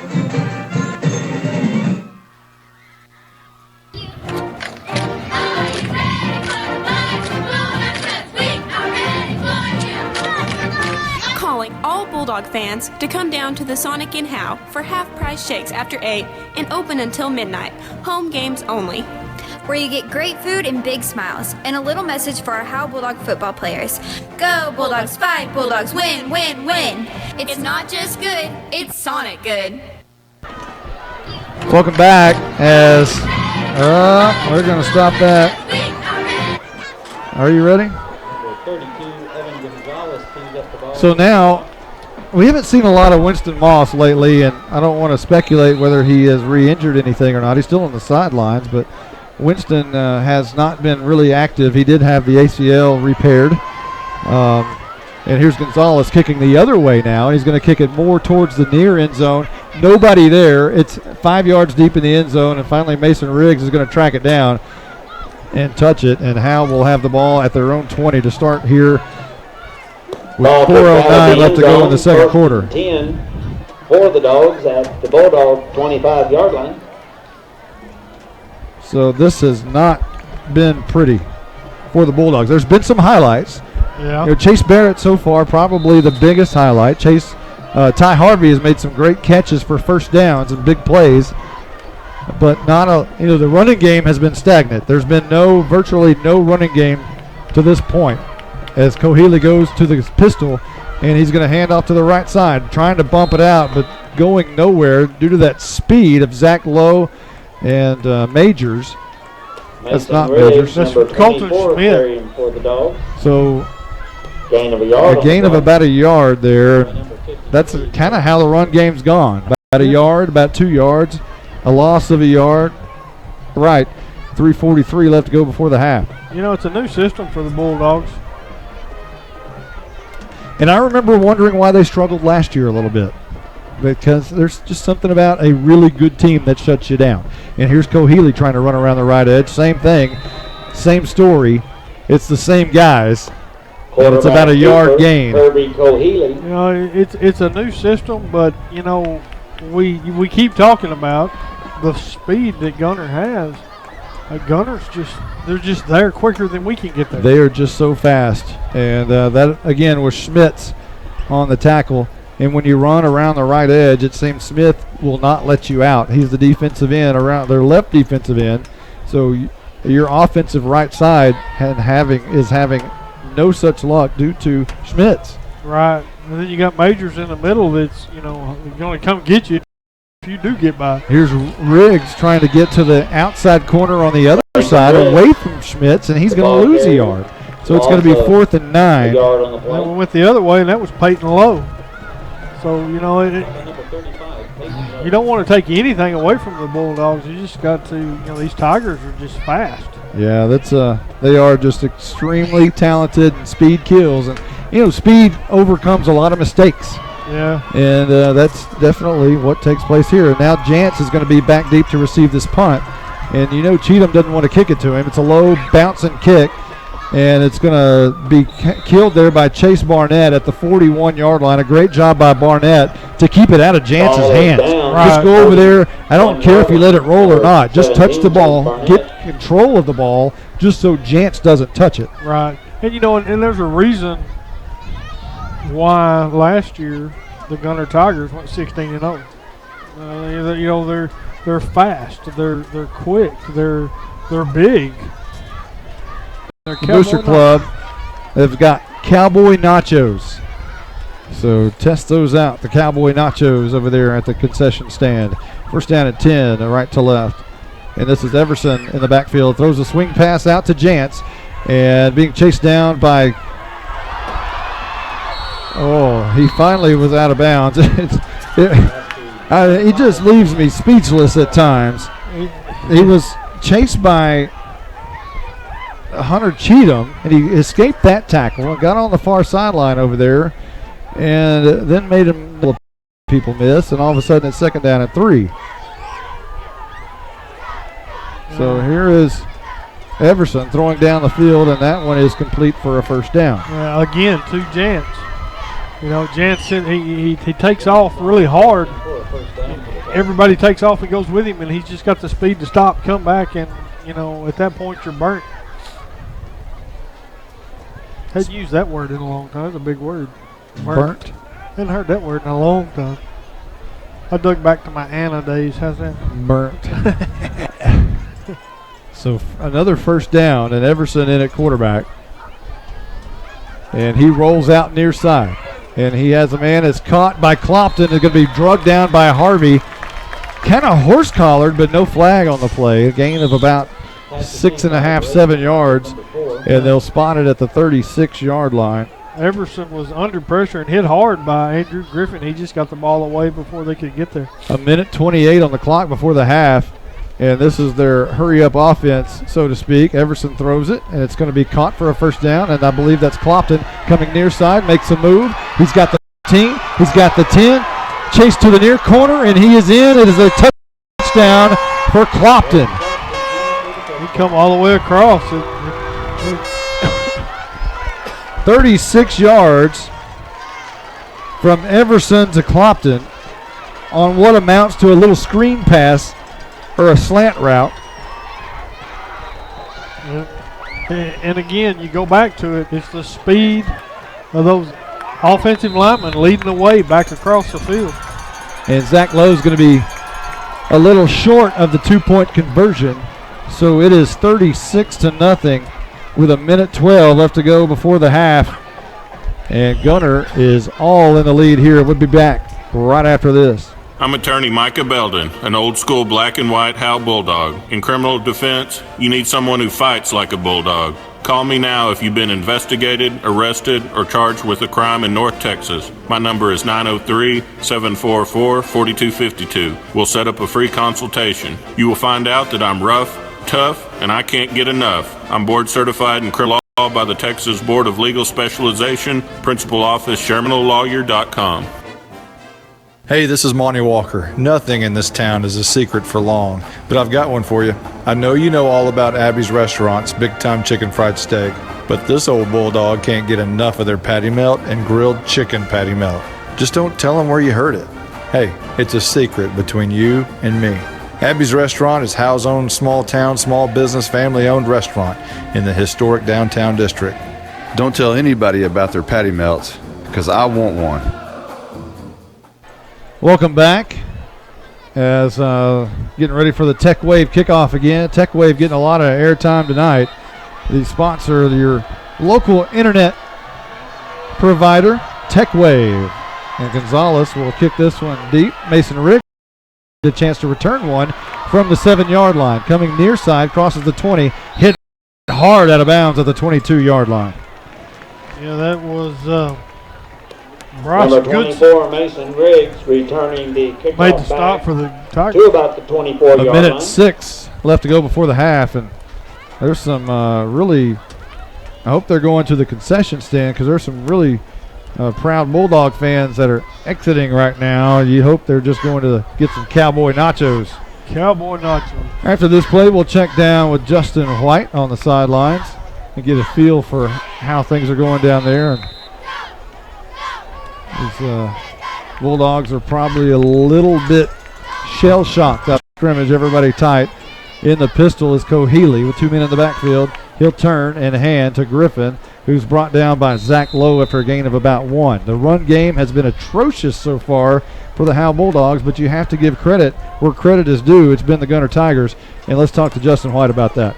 Guys, one thing I noticed when they come off the sidelines is they're tired. These Bulldogs are gassed. I noticed Cameron Blessy, I hope I'm saying that right. Blessy, I'm sorry. Got down on one knee, and then he's been over here right by the water cooler just trying to rehydrate here. But I noticed a lot of the other players with hands were on their hips, and it's just hot down here. All right, 2nd down and 8 coming up. Cohealy in the pistol, 1 man in the backfield, and this is Riggs who goes in motion from left to right, and a fumble on the play, and Andrew Griffin just has to fall on it, and that's kind of the way the first half has gone, back to the 19-yard line, and that probably will be the last play of this first half. And I tell you what, has not been a very good one for the Howe Bulldogs. The clock is at 8 and 7 and rolling, and they're coming off the field. Ladies and gentlemen, Gunter Tigers are for real. It is 36-0 at the half. And if you wanted to know about 36-0, we're coming right back, and we'll have a halftime show. We'll talk to our county judge when he makes it up here, Bill Majors, and I'm sure he'll be extremely thrilled to talk about those Gunter Tigers. Back in a moment right after this. When life is at its most difficult, we surround ourselves with people who are kind, compassionate, and understanding. At Scoggins Funeral Home and Crematory, Tommy and Bobby K. Scoggins are those people. When tragedy hits, they will work for you and take care of what needs to be done for your loved ones. For more information about their services, visit ScogginsFuneralHome.com or call them at 903-482-5225. Scoggins Funeral Home. Their loving staff will take care of you and your loved ones. You are invited to the one and only Bucks North Barbecue in downtown Van Alstyne, Texas. Your friends and neighbors say it's the best barbecue in North Texas. Now it's your turn to decide. Come taste the difference at Bucks North Barbecue.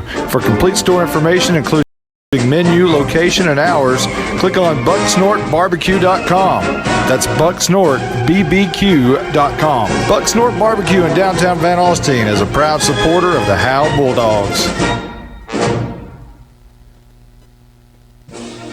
This is Michael Mosier inviting you to support your local Howe Athletic Booster Club. I may not be able to pronounce Enrique Comlero, but I can tell you that if he played for Howe, he would need your support. Memberships are $25. They're available at all home games. Your membership benefits not just high school programs, but also middle school sports. Please support your hometown kids, even ones that might have a name like Algindo Dankenstater.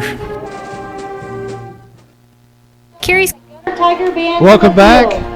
Tonight, the Tiger Band is pleased to present the first movement. Welcome back to Bulldog Stadium. We are getting prepared to have the Gunter Tigers Band come on the field and do their performance. And while they do, we will talk to our county judge, Bill Majors. Welcome. Monty, how you doing? I'm doing great. I'm sure you're real happy. The Gunter Tigers look like they had maybe 3 days off from the state championship and started up again. They look absolutely fantastic. You know, I'm going to tell you, I was surprised to see what I'm seeing. But I got to be honest with you, I don't think Howe's that bad. I think that Gunter defense is incredible. It's amazing, isn't it? They're extremely fast, and that's what we talk about in football. Speed overcomes a lot of mistakes, and when you have that much speed, you can get a lot done on a football field. Clopton and Jantz are just twins with their speed, and to see them do what they do out here is pretty remarkable. Well, I'm going to tell you what, though. Howe's been playing hard, and I think the second half they're going to come out and play hard.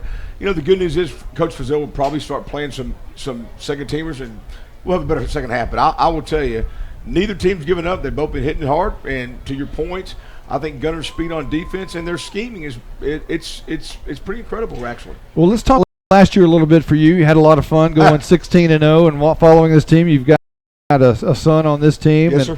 And how much fun was that? You know, it was interesting. I won a national championship at Austin College when I was in high school. We tied Odessa Permian, the state champs, 0-0 in the playoffs. I became a jock sniffer. I enjoyed it. I became that fan that you never thought. It was a great event. But I'm going to tell you, I've never been on a team that went undefeated. And so I think the key thing about that year was the state championship. But the way those kids played, they played better as the year went on. It was a lot of fun. It really was.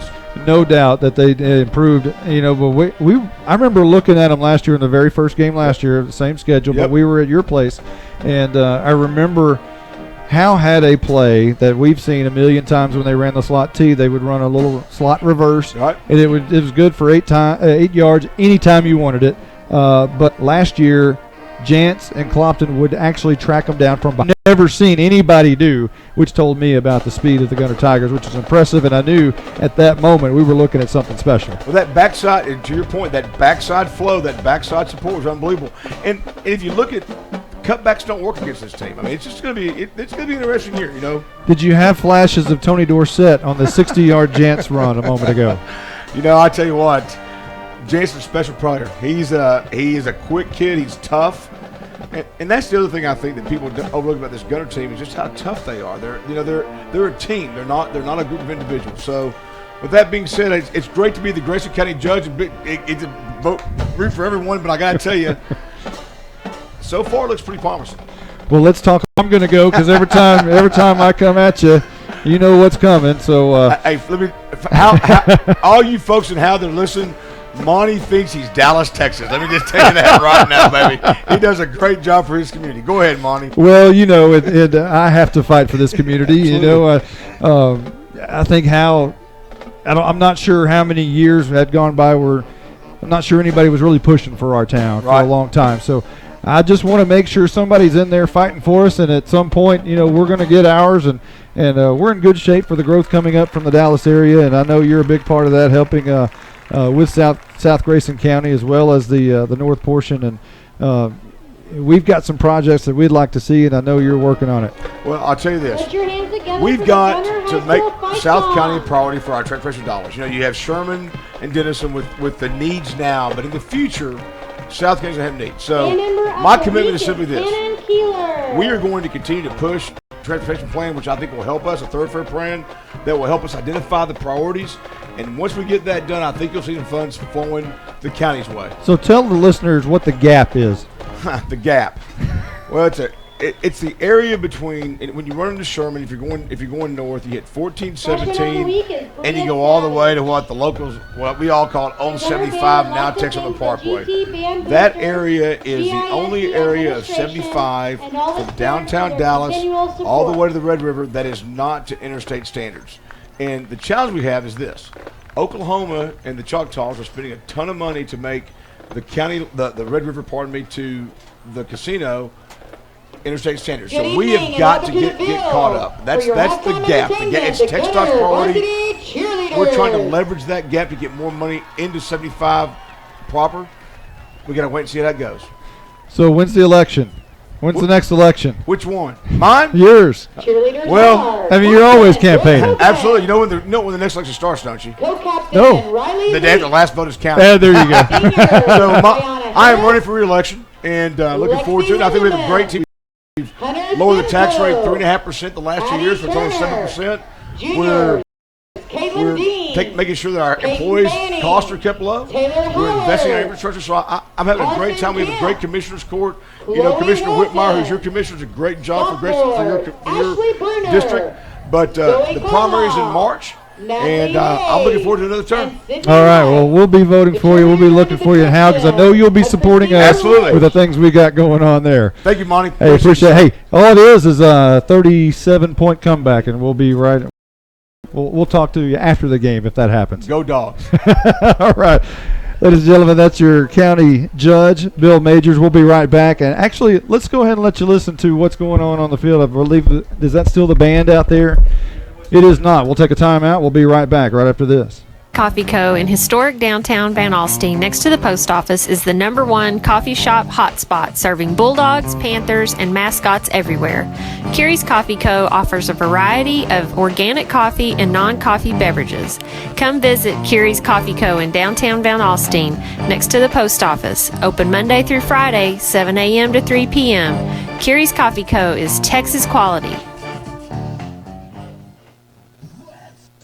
Alexa, turn to HGTV. Tuning to HGTV on Dish. This is Fixer Upper.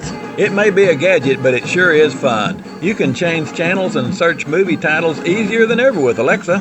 The best part? It's free from Cavender Home Theater. Alexa, why wouldn't everybody have Dish from Cavender's?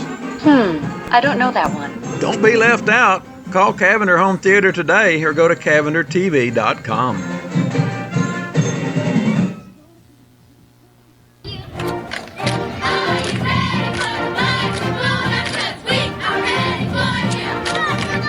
Calling all Bulldog fans to come down to the Sonic in Howe for half-price shakes after 8 and open until midnight.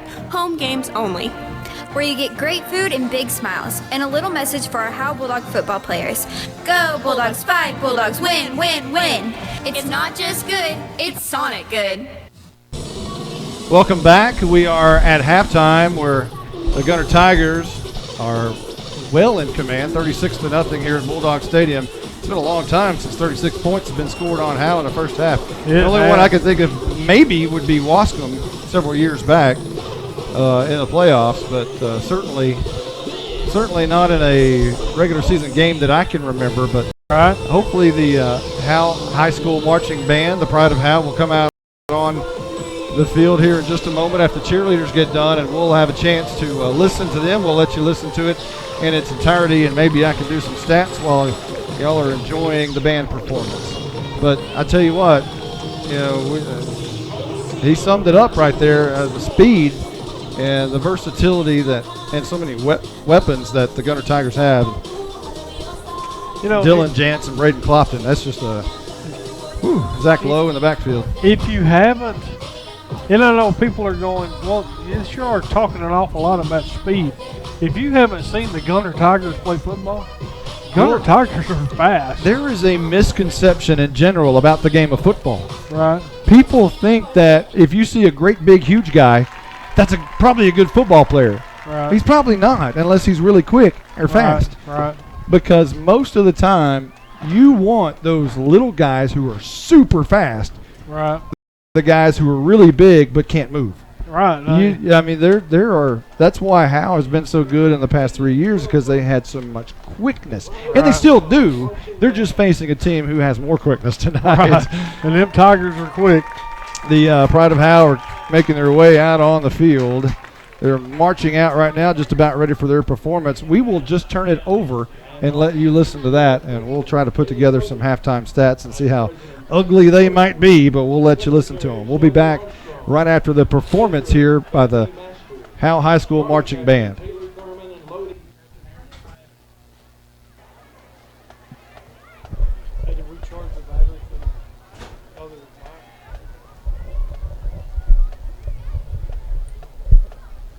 Drum major this year is Kindle Catching. Each week, the officers and directors recognize 2 students for their outstanding efforts. This week's Rookie of the Week, she slices, she dices, she Julian fries, she's Katie Roper. And this week's Bandman of the Week is that tall, dark, and handsome Josiah Argata.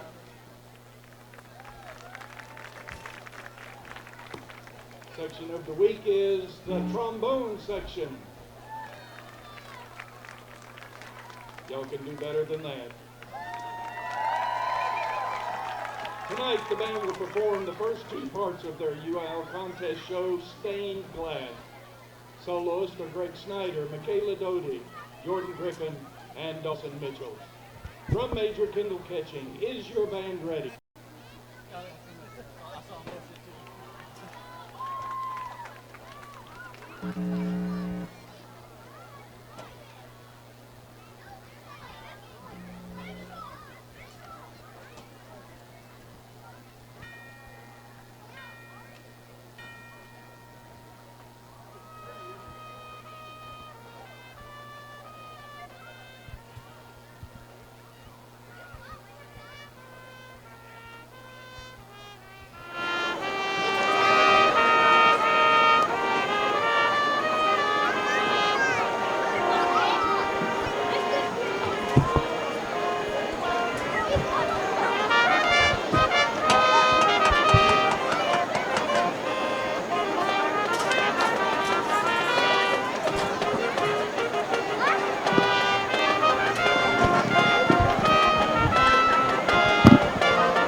Introducing the 2017-2018 Howe High School Varsity.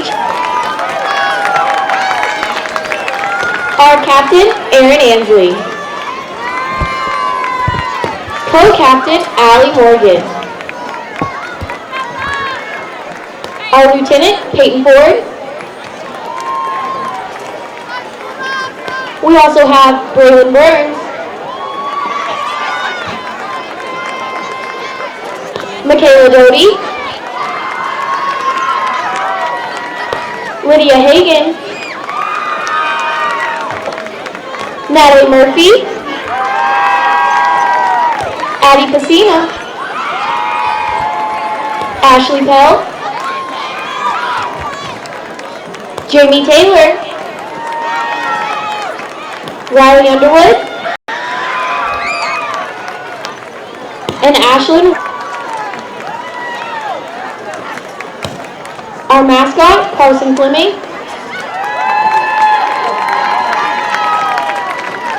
Manager, Hannah Brown, and coach, Pam Kirby.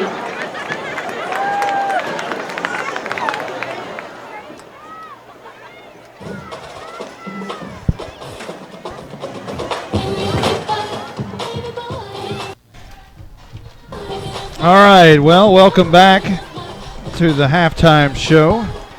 We'll try to give you some stats real quick, and these are not very good.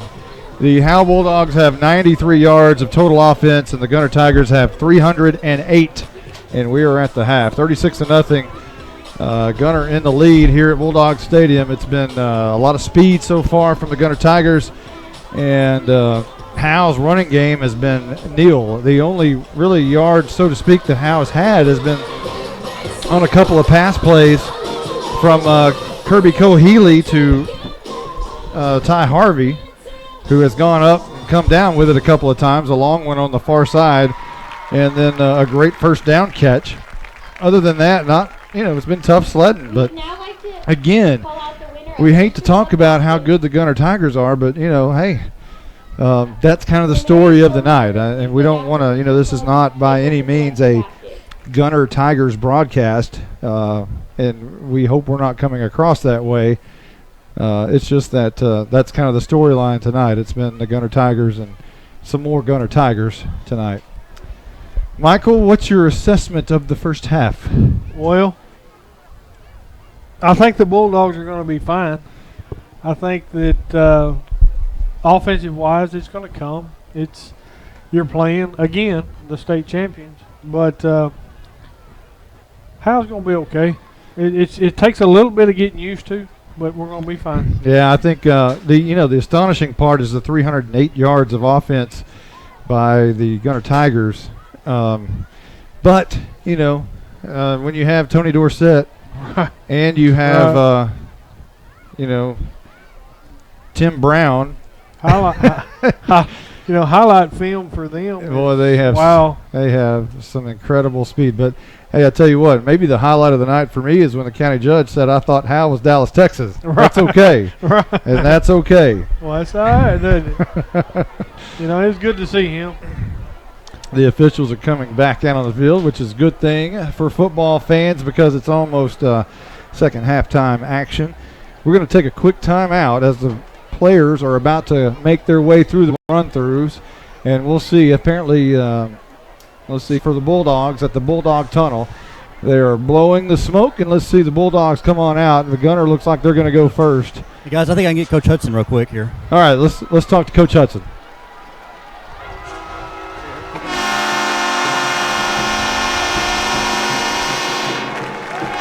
right, guys, what do we do after the game? He's ready for the second half. All right, here we go. The Gunter Tigers make their way, and so did the Howe Bulldogs. And we are not going to take a timeout. We're just going to go right through it. Coach Zach Hudson, as you can imagine, did not want to talk, and that's okay. He's got more important things on his mind, and we can certainly understand that. Yes, he does. Being down 36-0 at the half, he is more focused on what's going on here on the field, and we understand that. I tell you what, it's great to have a sideline announcer. Justin White's doing a good job down on the field, and again, we're happy to have him. We can't wait to see how this broadcast goes throughout the year. We're going to have a lot of fun, especially in those cold November games and those long deep stadiums where we're way in the sky and he's way down on the field. Justin's probably thinking, playoffs? Right. Playoffs? Right.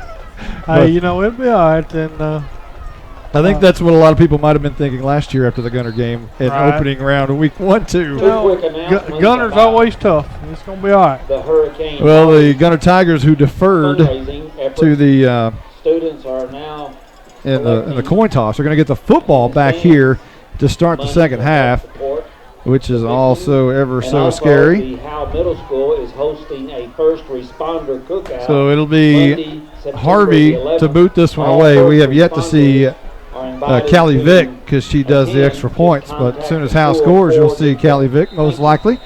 And Harvey's going to bang this one away for the first time tonight. Starting the second half, it's 36-0. The Howe Bulldogs tore and dropped, but then I believe recovered at the 35-yard line by another Tiger. It was Bryson Rigsby who called for the fair catch, went to dive for it and catch it, couldn't catch it, put the ball on the turf, but one of his teammates picked it right back up. It looked like it may have been Ethan Everson picked it back up. So here are the Tigers starting the second half from their own 36-yard line. That play, the kickoff only took 1 second apparently. Left to right, 1st and 10. Clopton goes in motion. This is Bowers keeping it over the left guard. Faked the handoff to Zach Lowe on the left side and kept it himself, followed him through the hole. And that'll be a gain of about 6, second down and 4 coming up. Call it 5 as they'll spot the stop on that far side. Ball on the left hash, 2 slots, and the wide receivers are very tight. And this will be Jantz in motion. He gets the toss, coming near side, gets a great block, 50, 45, 40, trying to hit the corner, steps out of bounds at the 35-yard line. And Zach Hudson is not happy with Mason Riggs and the angle that he took apparently, but that'll be a gain for Jantz all the way inside Howe territory to the 37-yard line. You know, it looked like it's a 22-yard gain by Jantz. Looked like Dyson Dillard may have had the first shot at him and just missed him here on this outside edge. One of the blockers got a great block on Cade Courtney, the cornerback on the outside. 1st and 10. Clopton and Jantz the slots and 2 receivers. And Jantz goes in motion, handoff Zach Lowe right up the middle, a big hole, and he barrels forward a first down and more to about the 24, 25-yard line inside Howe territory. 12-yard gain. Andrew Griffin in on the stop. Looked like Dylan Jansen led the way on that run. After this play, we'll talk down on the sidelines to Justin White and see if there's any difference in the attitudes possibly on the sideline from the Bulldogs. 1st and 10. Clopton this time goes in motion. They toss to him. Getting a great block on the inside. Moreau chasing. He's not going to be able to catch him. That one is in the end zone and another touchdown for Gunter. However, there is a flag about 5 yards past the line of scrimmage, and it's going to come back, and that's going to be against Gunter. Let's talk to Justin White.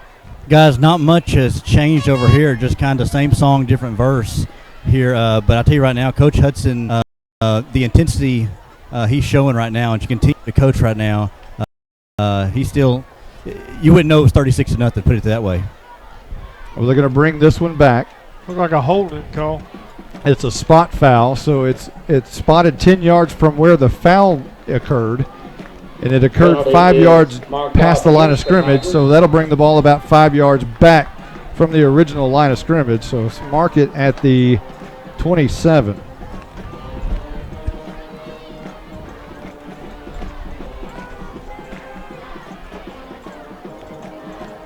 So Bowers goes in the pistol, and he is going to give it to Zach Lowe up the middle on the trap play, and he busts it out left side, escapes the tackle, and he could be gone, but he's brought down at about the 5 on the very far side, and the Bulldogs have a man down way on the far sideline. You know, I will say that Chris Garrison, he's pretty quick.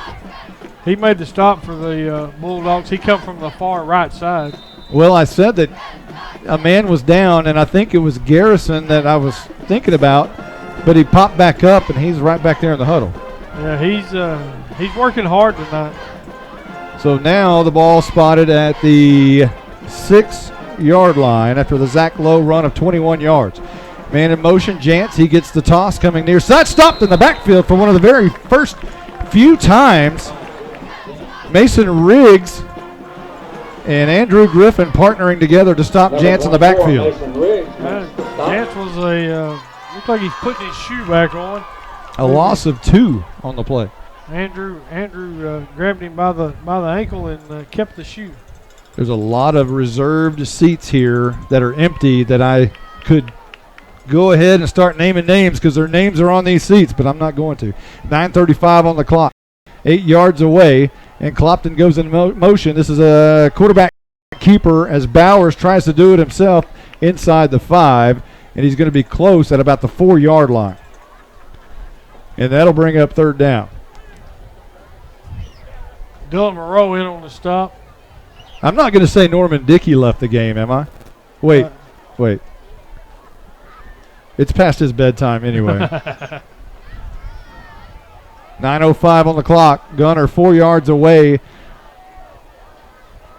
from some more points here. A handoff up the middle and nothing doing there. Stopped right in the middle. Nice play there by a linebacker. J.C. Helpenstell, the sophomore. Those Helpenstells have been around a long time. That's another one. They have been. So 4th down coming up from the 4-yard line and no gain on the carry.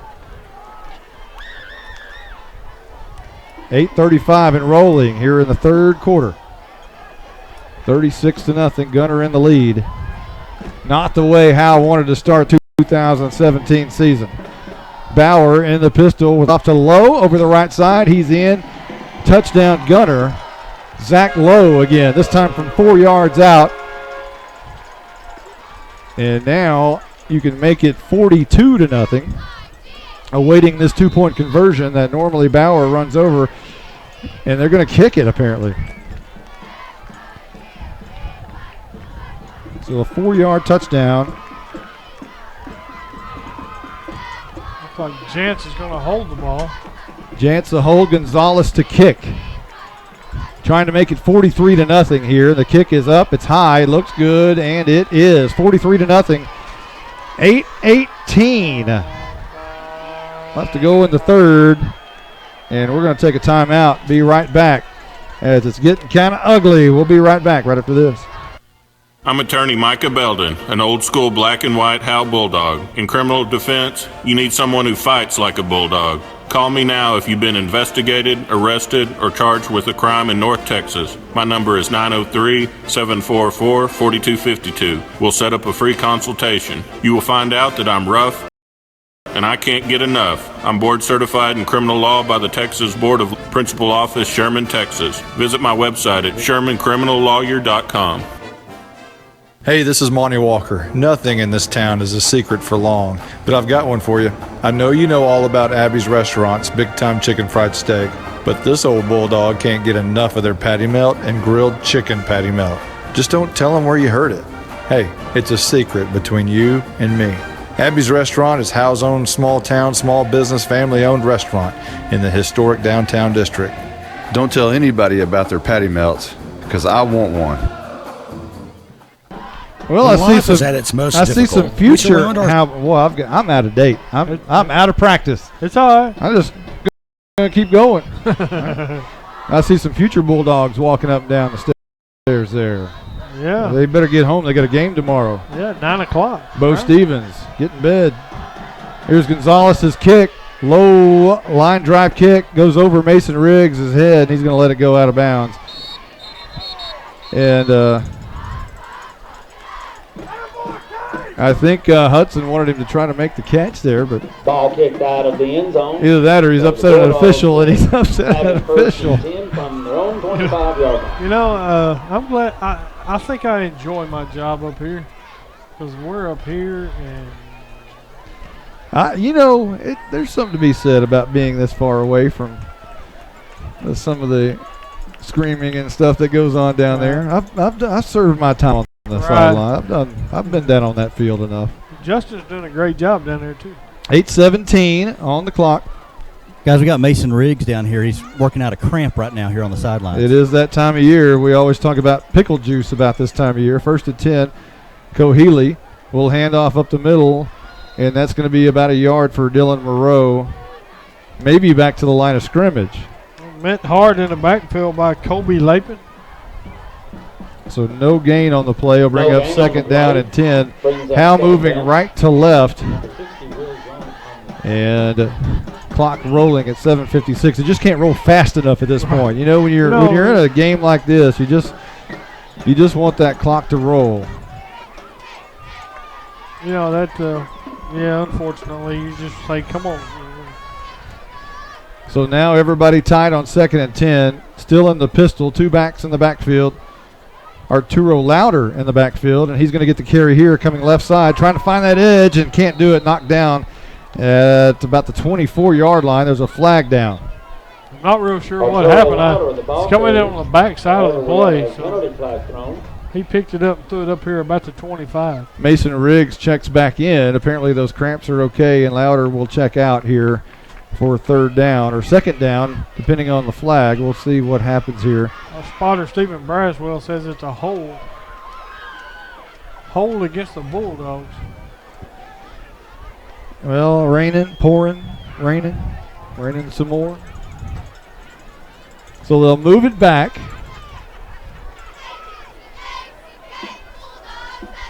And they'll spot the ball at the 24-yard line. Was that waved off? They declined the penalty? It looks like it. Penalty was declined. 1 man in the backfield is Moreau. Cohealy sends a man in motion, which is Riggs. And Cohealy rolls out right side, throwing the ball down the field, looking for Harvey. Goes up and can't come down with it. He was covered by 2 defenders, including Dylan Jantz. Dylan Jantz and Zach Lowe. So it'll be 4th down for Howe, and punting time again. Hunter Cheatham doing the punting for Howe so far tonight, and he'll do it again. And this time he'll stand at about his own 13-yard line, maybe 12 to punt this one away. Guys, cramps maybe start to set in again. I just saw Dyson Dillard working one out as well. He's back in the game. Yeah, this time of year, the humidity, even though it's a nice night, it's still this time of year. Here's the punt. It's going to bounce at the 50. Jantz will let it roll, and it's going to roll inside and stop right on the 40-yard line where Cameron Blesseye will touch it and down it, and that's where the Gunter Tigers will start with 7:09 left to go in the 3rd quarter at their own 40. Looked like Ty Harvey was a snapper on that play. So no yards, a net 0. Actually, a -1 yards of offense there for Howe on their first possession in the 2nd half. Gunter went 9 plays and 64 yards on their first drive and scored on the Zach Lowe touchdown. So here's Gunter again from their own 40. Now we've got looks like Harvey taking a breather. So now Everson comes in at quarterback, and the 2nd team comes in, and this is going to be a handoff up the middle to Peyton Lowe, the younger brother of Zach Lowe, and he's got running room and finally tripped up by Chase Barnett at the 45-yard line. A gain of 15 on 1st down. A good open field tackle by Chase, but Chase Barnett. These cramps are beginning to grab hold here. 1st and 10 for Gunter on the Howe side at the 44-yard line.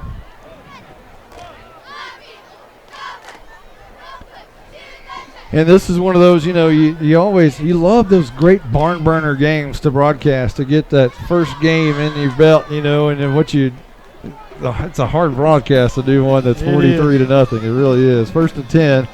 And this is going to be the quarterback keeper, Everson, almost brought down at the line of scrimmage, but he escapes the tackle of Andrew Griffin and finally brought down by Cade Courtney after about a 7-yard gain up to the 37-yard line. That's Cameron Blesseye and Courtney. That was a good open field tackle. 2nd down coming up for the Gunter Tigers as the clock continues to roll. 6:08 on the clock. And again, Jantz and Clopton are out. Bryce Goodson will take his place along with Clayton Reed. So Reed and Goodson replace Jantz and Clopton.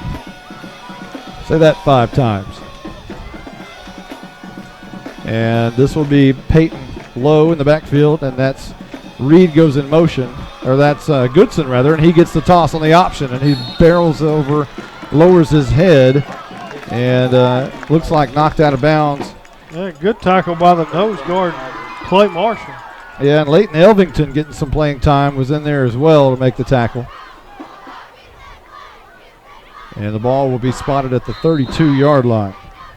5-yard gain there by Goodson, who again is playing in place right now as the score has gotten out of hand a little bit, 43-0 here in the third quarter.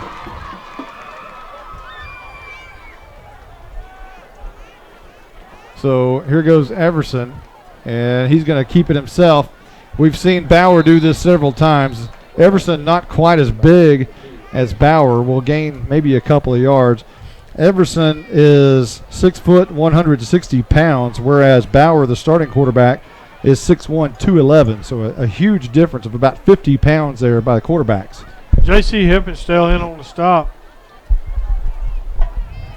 for the Bulldogs. Hey guys, I was going to say, tell you, Ty Harvey is here on the sidelines with some kind of arm injury right now. He's got the pads off, the ice on. Trainers are looking at him. Well, that's not good. You don't want to lose your number one option in the receiving game. He does have ice on his right shoulder.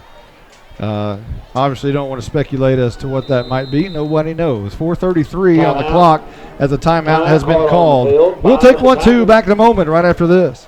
Hey, this is Monty Walker. Nothing in this town is a secret for long, but I've got one for you. I know you know all about Abby's Restaurant's Big Time Chicken Fried Steak, but this old bulldog can't get enough of their patty melt and grilled chicken patty melt. Just don't tell him where you heard it. Hey, it's a secret between you and me. Abby's Restaurant is Howe's own small town, small business, family-owned restaurant in the historic downtown district. Don't tell anybody about their patty melts, because I want one. When life is at its most difficult, we surround ourselves with people who are kind, compassionate, and understanding. At Scoggins Funeral and Crematory, Tommy and Bobby K. Scoggins are those people. When tragedy hits, they will work for you and take care of what needs to be done for your loved ones. For more information about their services, visit ScogginsFuneralHome.com or call them at 903-482-5225. Scoggins Funeral Home. Their loving staff will take care of you and your loved ones.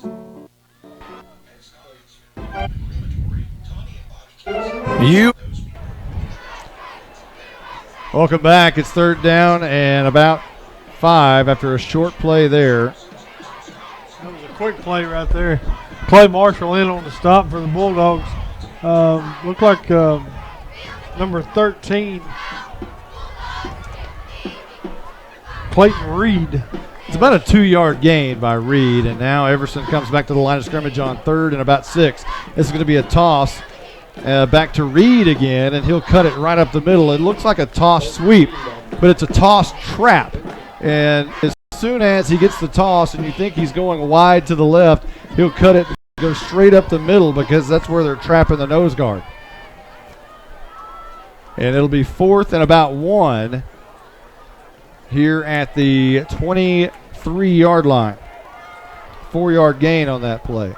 So 4th and 1, the Gunter's going to go for it. Everson in the pistol, man in motion, and they're going to give it up the middle, and a first down by Lowe. I believe that's Peyton Lowe on the carry, and that will move the sticks for the Gunter Tigers.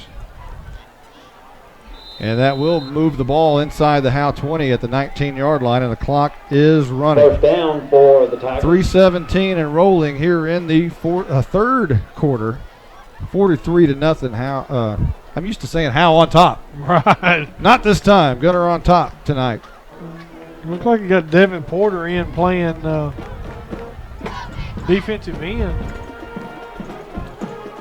Man in motion is Reed, and this time Everson, the quarterback keeper, is going to roll out to the right side, have a lot of room inside the 10, and finally brought down at about the 7-yard line. So a gain right there of 12 yards on the quarterback keeper around the right edge. Leighton Elvington and Cade Courtney in on the stop. You know, we haven't talked a whole lot about the new defensive coordinators, but, you know, welcome to Howe. You got to play the state champions. Right. That's not it's not a fortuitous situation to be in your very first debut game as the Howe Bulldogs defensive coordinator. That's a challenge.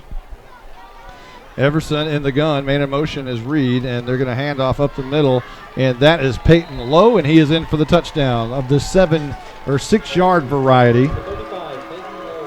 Lowe scores, and that ups the Gunter tally to currently 49-0, awaiting this PAT, which Gonzalez was successful on a moment ago, and Jantz will hold. So at the moment, it's 49. And we'll see what Gonzalez does here. A late Tiger running into the game at the right tackle position. He'll get set. Now he is. 7 on the play clock.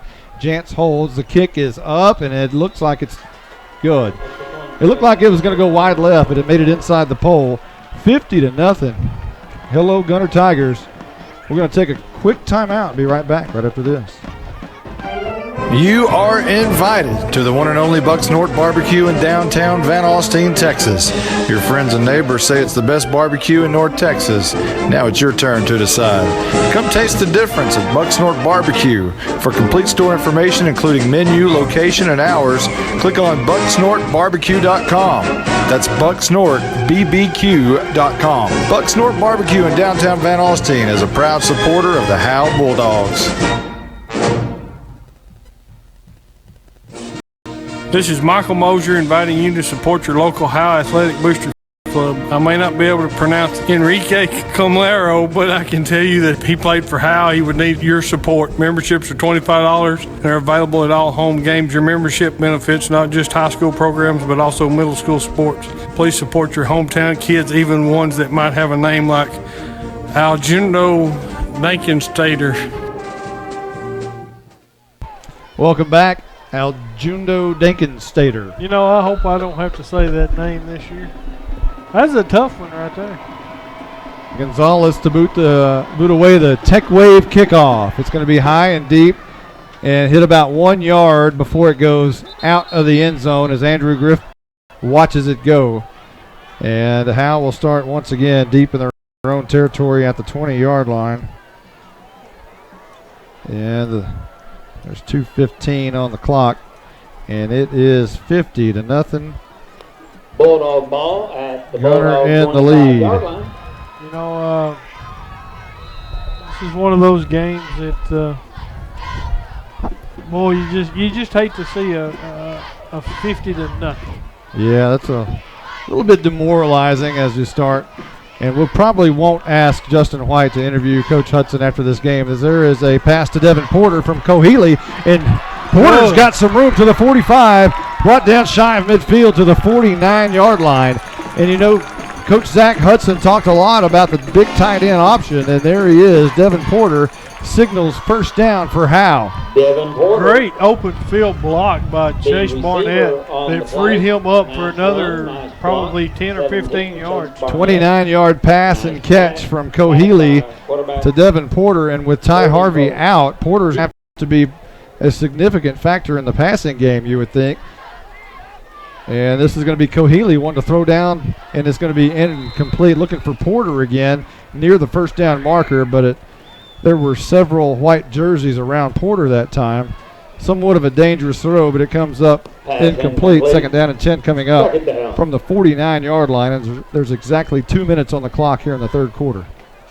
You know, Devin Porter comes in at 6'3", 220, matched up with Lake Reed, 5'10", 165 pounds. 2 men in the backfield with Cohealy. And he's going to turn and hand to Andrew Griffin. Good for about 3 or 4 yards. And that's the kind of run game that we've seen in the past from the Howe Bulldogs, where at least momentum will give you at least 4 yards. And that's what took place right there is Andrew Griffin, but now he checks out of the game as Howe has crossed the midfield stripe now at the Gunter Tiger 47-yard line.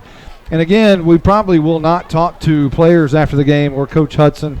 Just not really the right night to introduce our sideline guy, Justin, to that kind of volatility. What is that?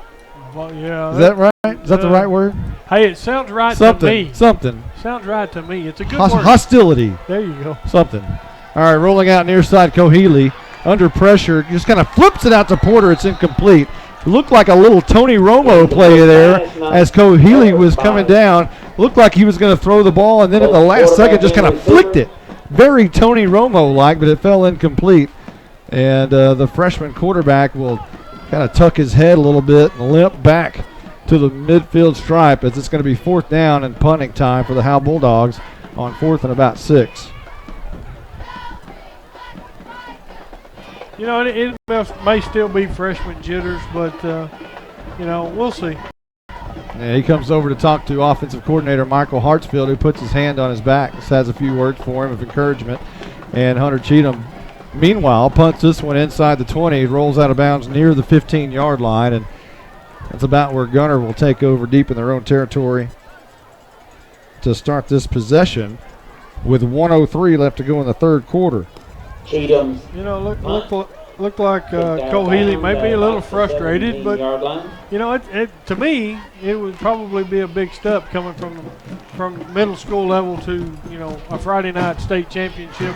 Let's hope we can, you know, we're the state, we're taking on state champions. Let's see what happens. That is definitely a step up you know, from 8th grade football to the defending state champions. So now the Walkers are saying goodbye. They've going to try to beat the fourth quarter traffic out of Howe. Maybe they're heading some gas at Quick Check. There you if go. There's any there. So the ball spotted at the 15. Gunter moving left to right. Everson still the quarterback, and he rolls out left side. He's got room, and it looks like he's going to be finally drug out of bounds by Hunter Cheatham, but not before about a 14-yard gain for the backup quarterback. Hunter Cheatham, number 7, and on the stop. So they'll spot it at the 31-yard line, so make it a 16-yard gain for Everson. 1st and 10, left to right. 56 seconds on the third quarter clock, and it did stop because the ball carrier got out of bounds. And now a new quarterback. And that apparently is going to be David Denton. And there will be a handoff up the middle. Not a whole lot happening there, as I believe that was Reed on the carry, gain of maybe a 2. Number 45. JC that was actually for the dog. Guys, I don't want to be Debbie Downer here, but you got to wonder here at the end of the third quarter, I wonder if Coach Hudson would be willing to do a running clock here in this fourth quarter. Yeah, I don't know. That's not a decision that Zach Hudson is familiar with, and we have not been around him in those situations. So, you know, Howe has been very, very tough to beat over the years and win most all of their games handedly. And Cameron Blesseye makes a great play right there in the backfield to get, I believe that was the ball carrier, Clayton Reed, who's going to be thrown down for a loss. And now it looks like a Bulldog is down out there, and we'll have to check. Meanwhile, Justin, that's a good topic, and I don't know what Zach Hudson will allow to do. He's a very proud man, and to tell your opponent and to tell the officials to go ahead and roll the clock, you know, that's a tough decision to make.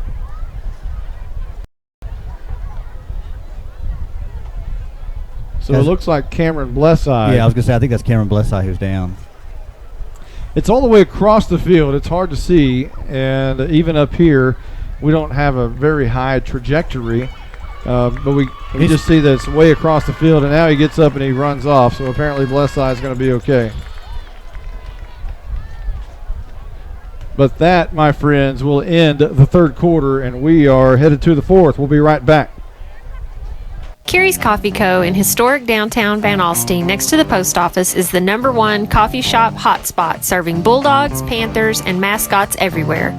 Carrie's Coffee Co. offers a variety of organic coffee and non-coffee beverages.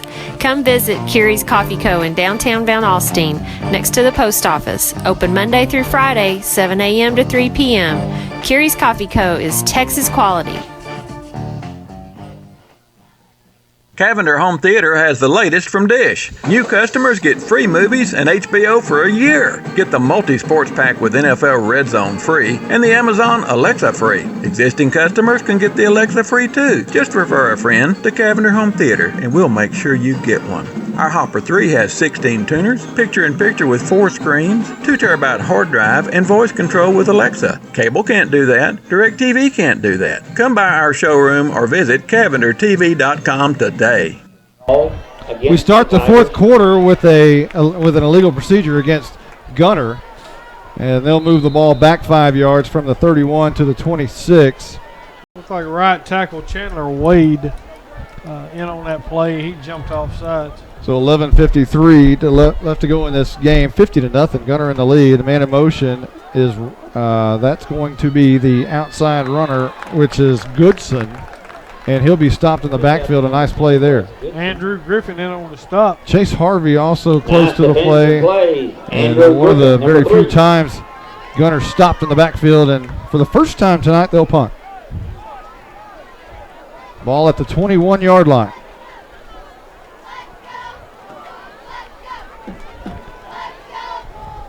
And it looks like Zach Lowe to do the punting, and he will. It's a high, wobbly kick, going to bounce.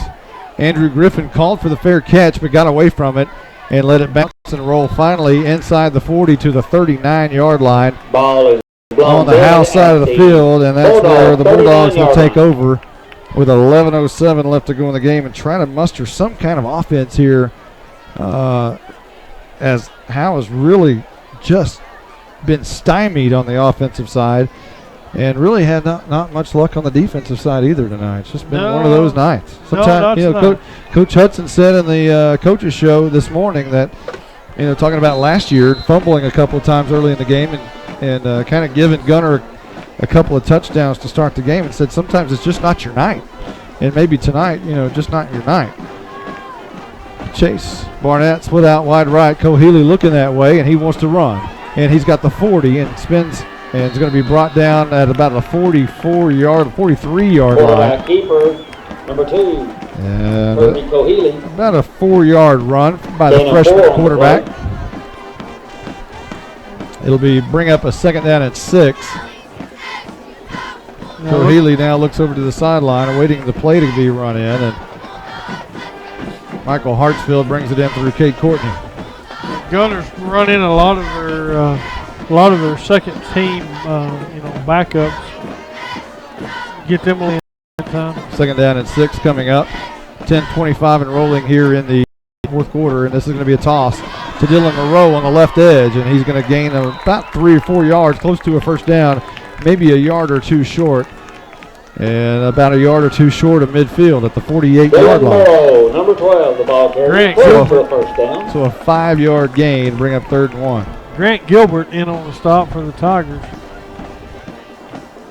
So Cohealy awaits the play, and Chase Barnett runs it in. 9:54 on the clock, and again, it's fun times across the way in a sea of blue, and not so fun times over here on the near side, as all the reserve seating has just about left. Only Buck Rose sits in the stands right here near us, but there's a lot of people still that are here, but only in the reserve seating it just appears to be Buck Rose by himself. And here's a toss, and it's going to be 4th down after no gain. So ball still at the 48-yard line.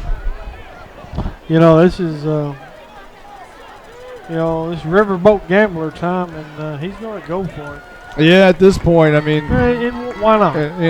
It's not really a riverboat gambler situation, but hey, if you just at least 4th and inches, you got to pick this one up, right? Right. From the pistol, Cohealy, and he's going to turn and hand, and first down, Andrew Griffin across the 50 to the 49-yard line. Andrew Griffin, first down for the Dogs. So switching from one side to the other of the midfield stripe. Maybe not riverboat gambler time, but maybe good confidence time. Yeah, it's 50-0, and they're feeling. These Bulldogs are feeling a little defeated. and it kind of gives them a little bit of confidence.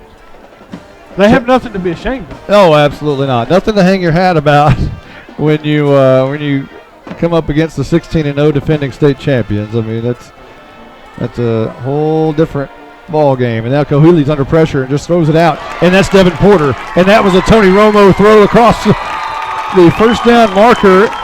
And Devin Porter gets up, signals first down, a la Michael Irvin.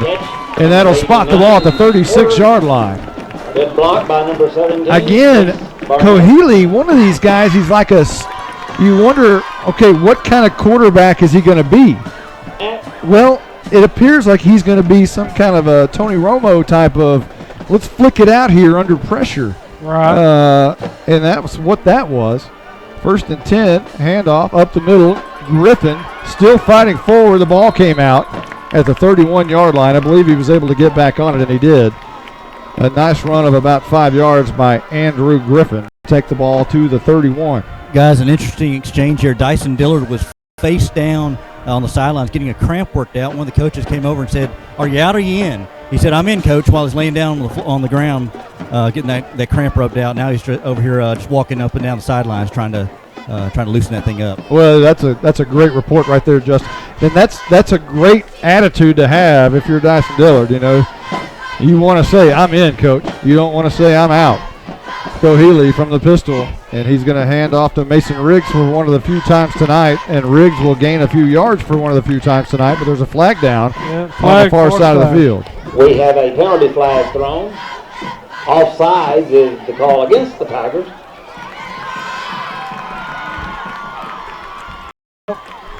Roger Tidwell filled us in on that one.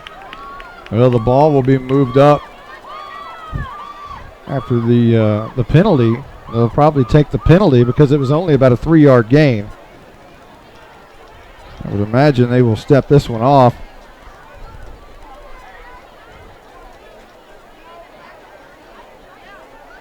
Well, or not.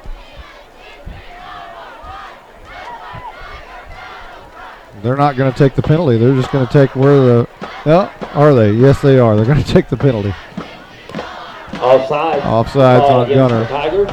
I thought for a moment it looked like Zach Hudson went like that, just kind of flicked his hand at him as if to say, "Nah, whatever." Right. But apparently that was a different conversation, as they did mark the penalty off, and they'll spot the ball now at the 26-yard line. Coheely, 2 men in the backfield. One is Dylan Moreau. He'll get the toss here. Looking for a block from Mason Riggs. Gets in the way, and Moreau has enough for close to a first down. A nice run there by Moreau, and Riggs on the edge kind of sealed it for him. Dylan Morrow, number 12. And that will move the sticks as Moreau has about the 15-yard line. About an 11-yard run there by the fullback. Yeah, that was a good run. Good blocking on the left side there for the Bulldogs. Moreau, a 4-year starter, which is very rare. Yes. A 4-year player. I'm not sure he started his freshman year, but he's a 4-year player. Got plenty of action in his freshman year on defense at the linebacker position, and he is the fullback here on first down in the fourth quarter. 50-0 to Gunter with 6:02 left to go in the game. Riggs in motion. Moreau 10. He's got the 5. Kiss him goodbye. It is touchdown time in Texas. Dylan Moreau punches it in. Great blocking out here on this outside edge by the Bulldogs. Mason Riggs. And now you will see for the first time ever, the female extra point kicker, Callie Vick, comes on the field to tee it up. Hunter Cheatham to hold. Callie Vick in the extra point position. Low snap, and this one is going to be blocked as the snap was bad. Hunter Cheatham took a long time getting it on the tee, and the ball was kicked right at the defender, and it is no good. So 6 points for the Bulldogs, but the extra point is no good. We'll take a quick timeout and be right back.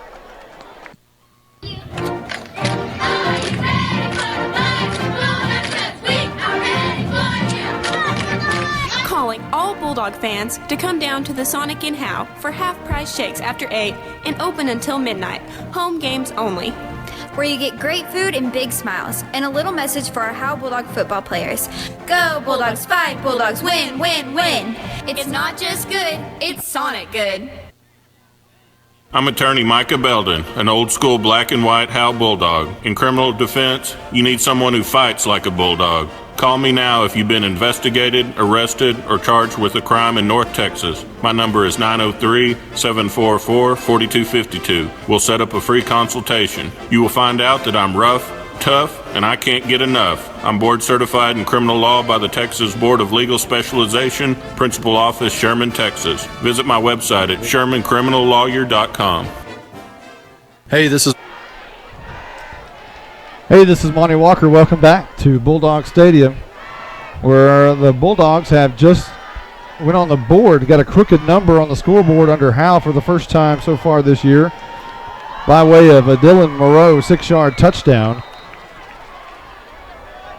And the extra point by Callie Vick, no good. It was blocked. It was a low snap. Again, Ty Harvey out of the game, who snaps a lot of the times. And the ball's on the turf.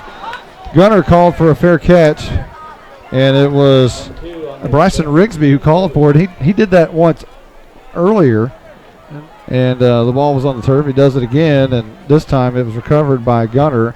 And how the Tigers will start from their own 28-yard line. And I'm pretty sure that Kirby Cohealy kicked that ball on that kickoff. 22nd possession of the game. 20 seconds. 22 possessions in this game, and that is a lot. That's a lot. It is. That's a lot of possessions in a four-quarter football game, especially for Howe, who's not normally has that many possessions. And here is a handoff up the middle. Devin Porter right there to bring down the ball carrier in the backfield. That's going to be a loss. They'll actually give him forward progress back to the line of scrimmage. But Porter, a nice play there to bring down the running back. Defensive stand by the Bulldog defense. So it'll still be 1st and 10. So Justin White, talk about your first ever Howe Bulldog football game. What do you think? I like it. A lot of school spirit here, and still people in the crowd here, even though we're down 50 to 6 right now. Still a lot of Howe faithful still here on a Friday night. You got to love Buck Rose sitting over here in the reserve section. Here's a toss, right side, brought down from behind. That might have been Dyson Dillard. We'll have to check and see which 70 number that is. Tackled by it is actually Jared Ing has checked into the game, and he made the tackle. I think Dillard was back out there too, right in the mix there. And that's good to see. 3rd down and long, 3rd and 9 coming up for the Gunter Tigers. Guys, I was going to say a while ago, good showmanship here by Bulldog teammates. When Callie Vick came off the sidelines, a lot of them were patting her on the back and telling her it was okay, and it was not that last extra point that she missed was not her fault, that the snap was bad. That's good to see. 3rd and 9 coming up. Denton, the quarterback, is going to hand off, and he's going to keep it around the right edge, and he is absolutely drilled for a yard loss, and it'll be punt time for the Gunter Tigers. That's J.C. Heppenstall. I wonder where he learned to do that. I tell you what, it looks like he's going to be an absolute really good linebacker for the Howe Bulldogs. 4:12 on the clock, and it's punt time again for Zach Lowe. I think he may have took some notes from his brothers. He might have. Here's a low wobbly kick going to bounce in the Gunter side at about the 42-yard line, and Howe will take over there. And what could be their final possession of the night. There's 3:54 on the clock. Bulldogs now will take over. And they'll start from the 42-yard line. As Roger Tidwell says, from their own 42-yard line. Just, it's just one of those nights. There's just, you got to kind of turn your crowd mic up a little bit more. And it's just one of those nights. Yep. Luckily for Howe Bulldog fans, you don't get many of these. These are rare in the past 3 or 4 years. 1st and 10, left to right. Riggs goes in motion, toss right side. That's Andrew Griffin. He's going to be caught from behind. still great speed. Even though Jansen and Clopton are out, their replacements are really fast. And that one is Clayton Reed, and he's really fast. And that's going to be about a 5-yard loss. Made by number 13, Clayton Reed. Now the ball spotted at the 37-yard line. You know, you build on your mistakes, and Coach Hudson will build on those mistakes. These boys they'll build on these mistakes and they'll clean them up. So 3rd and 15 coming up after the 5-yard loss on the tackle of Andrew Griffin. So Healy still in the game. Handoff right up the middle. He got a great block right there. Mason Riggs got a seam to the 50, 45-40. Trying to make one cut. Does. To the 25-20, 15, 10, 5. Keeps it goodbye. It is touchdown time in Texas. 58 yards by Mason Riggs. Mason Riggs.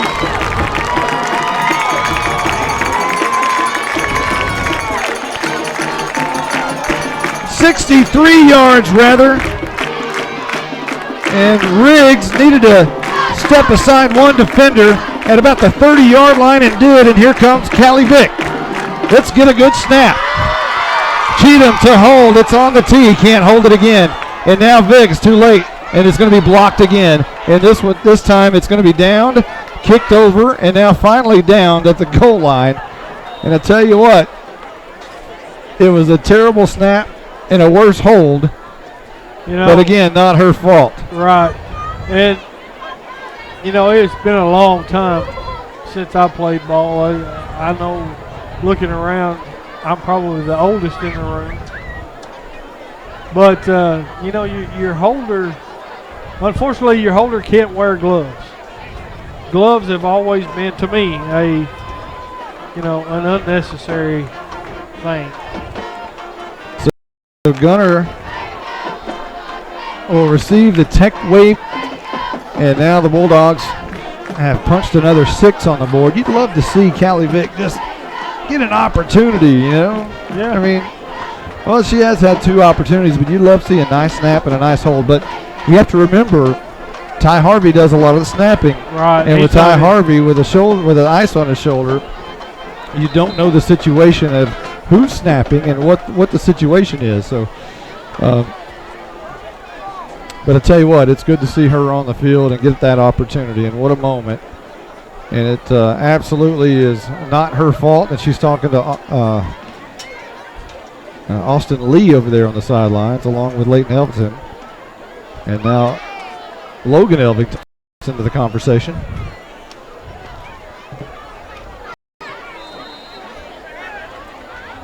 And you're right, Cohealy's doing some kicking tonight.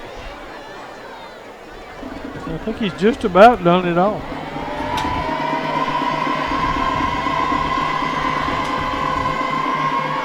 And the kick is going to be a low kick, going to be fair called for by Ethan Everson, and going to be down right there at the 29-yard line, thereabouts. About the 29-yard line is where Gunter will start. And there is exactly 3 minutes on the clock. So it'll be killing clock time here for the Gunter Tigers, I'm sure. Up 50-12 here at Bulldog Stadium.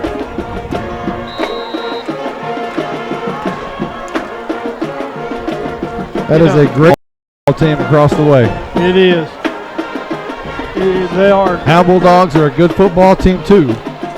But we'll see that on down the road when we stop playing these kind of teams. Right. This is going to be Denton sends a man in motion. This is going to be the toss trap again, brought down in the backfield. Helping Stell again. On the carry was Clayton Reed. And they'll actually give Reed momentum for about a half-yard gain. Second down at 9.5 coming up.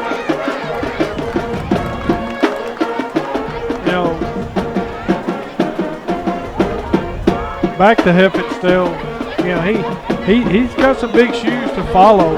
His brothers Tim and Mike both were they were very good. They absolutely were, and it appears that the younger helping still is going to fit right in nicely with this football team. Here's a toss, and it's actually a toss. Trying to find the edge, and look out. Lots of speed on that edge is Bryce Goodson, and he'll be brought down at the midfield stripe.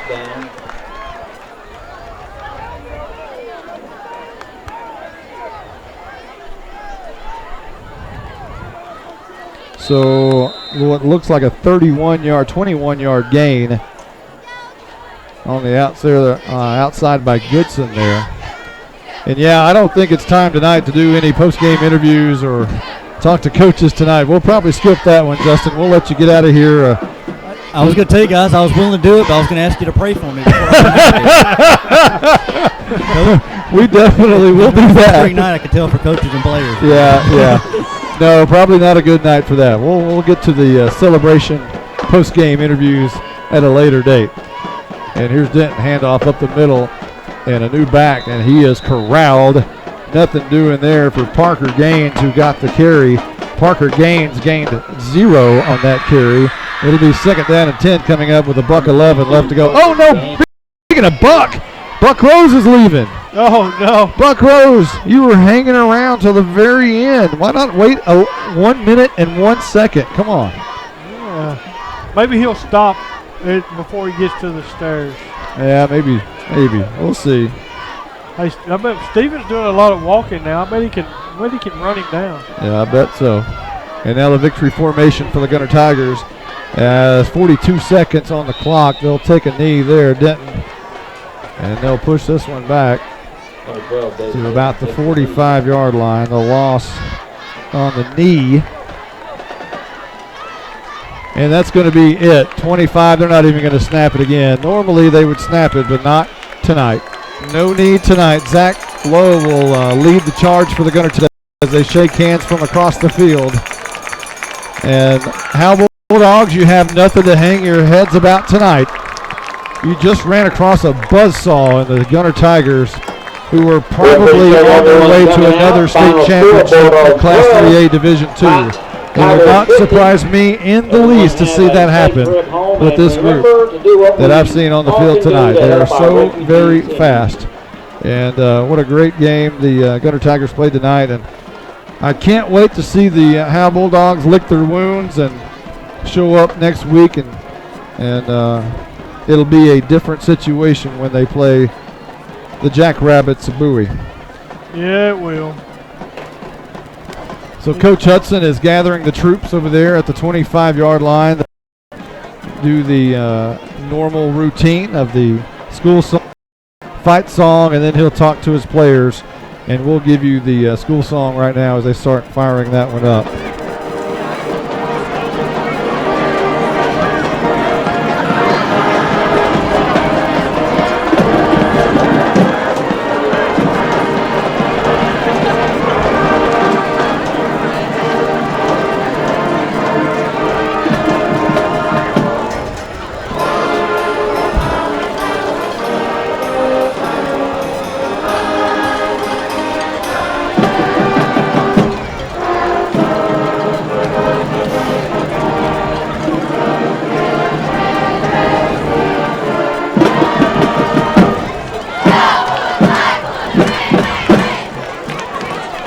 Kind of a somber, fight song than what we've seen in years past around here lately. But hey, like I said, I'm looking forward to seeing them lick the wounds and come up next week and show a totally different Howe Bulldog team than what we've seen tonight.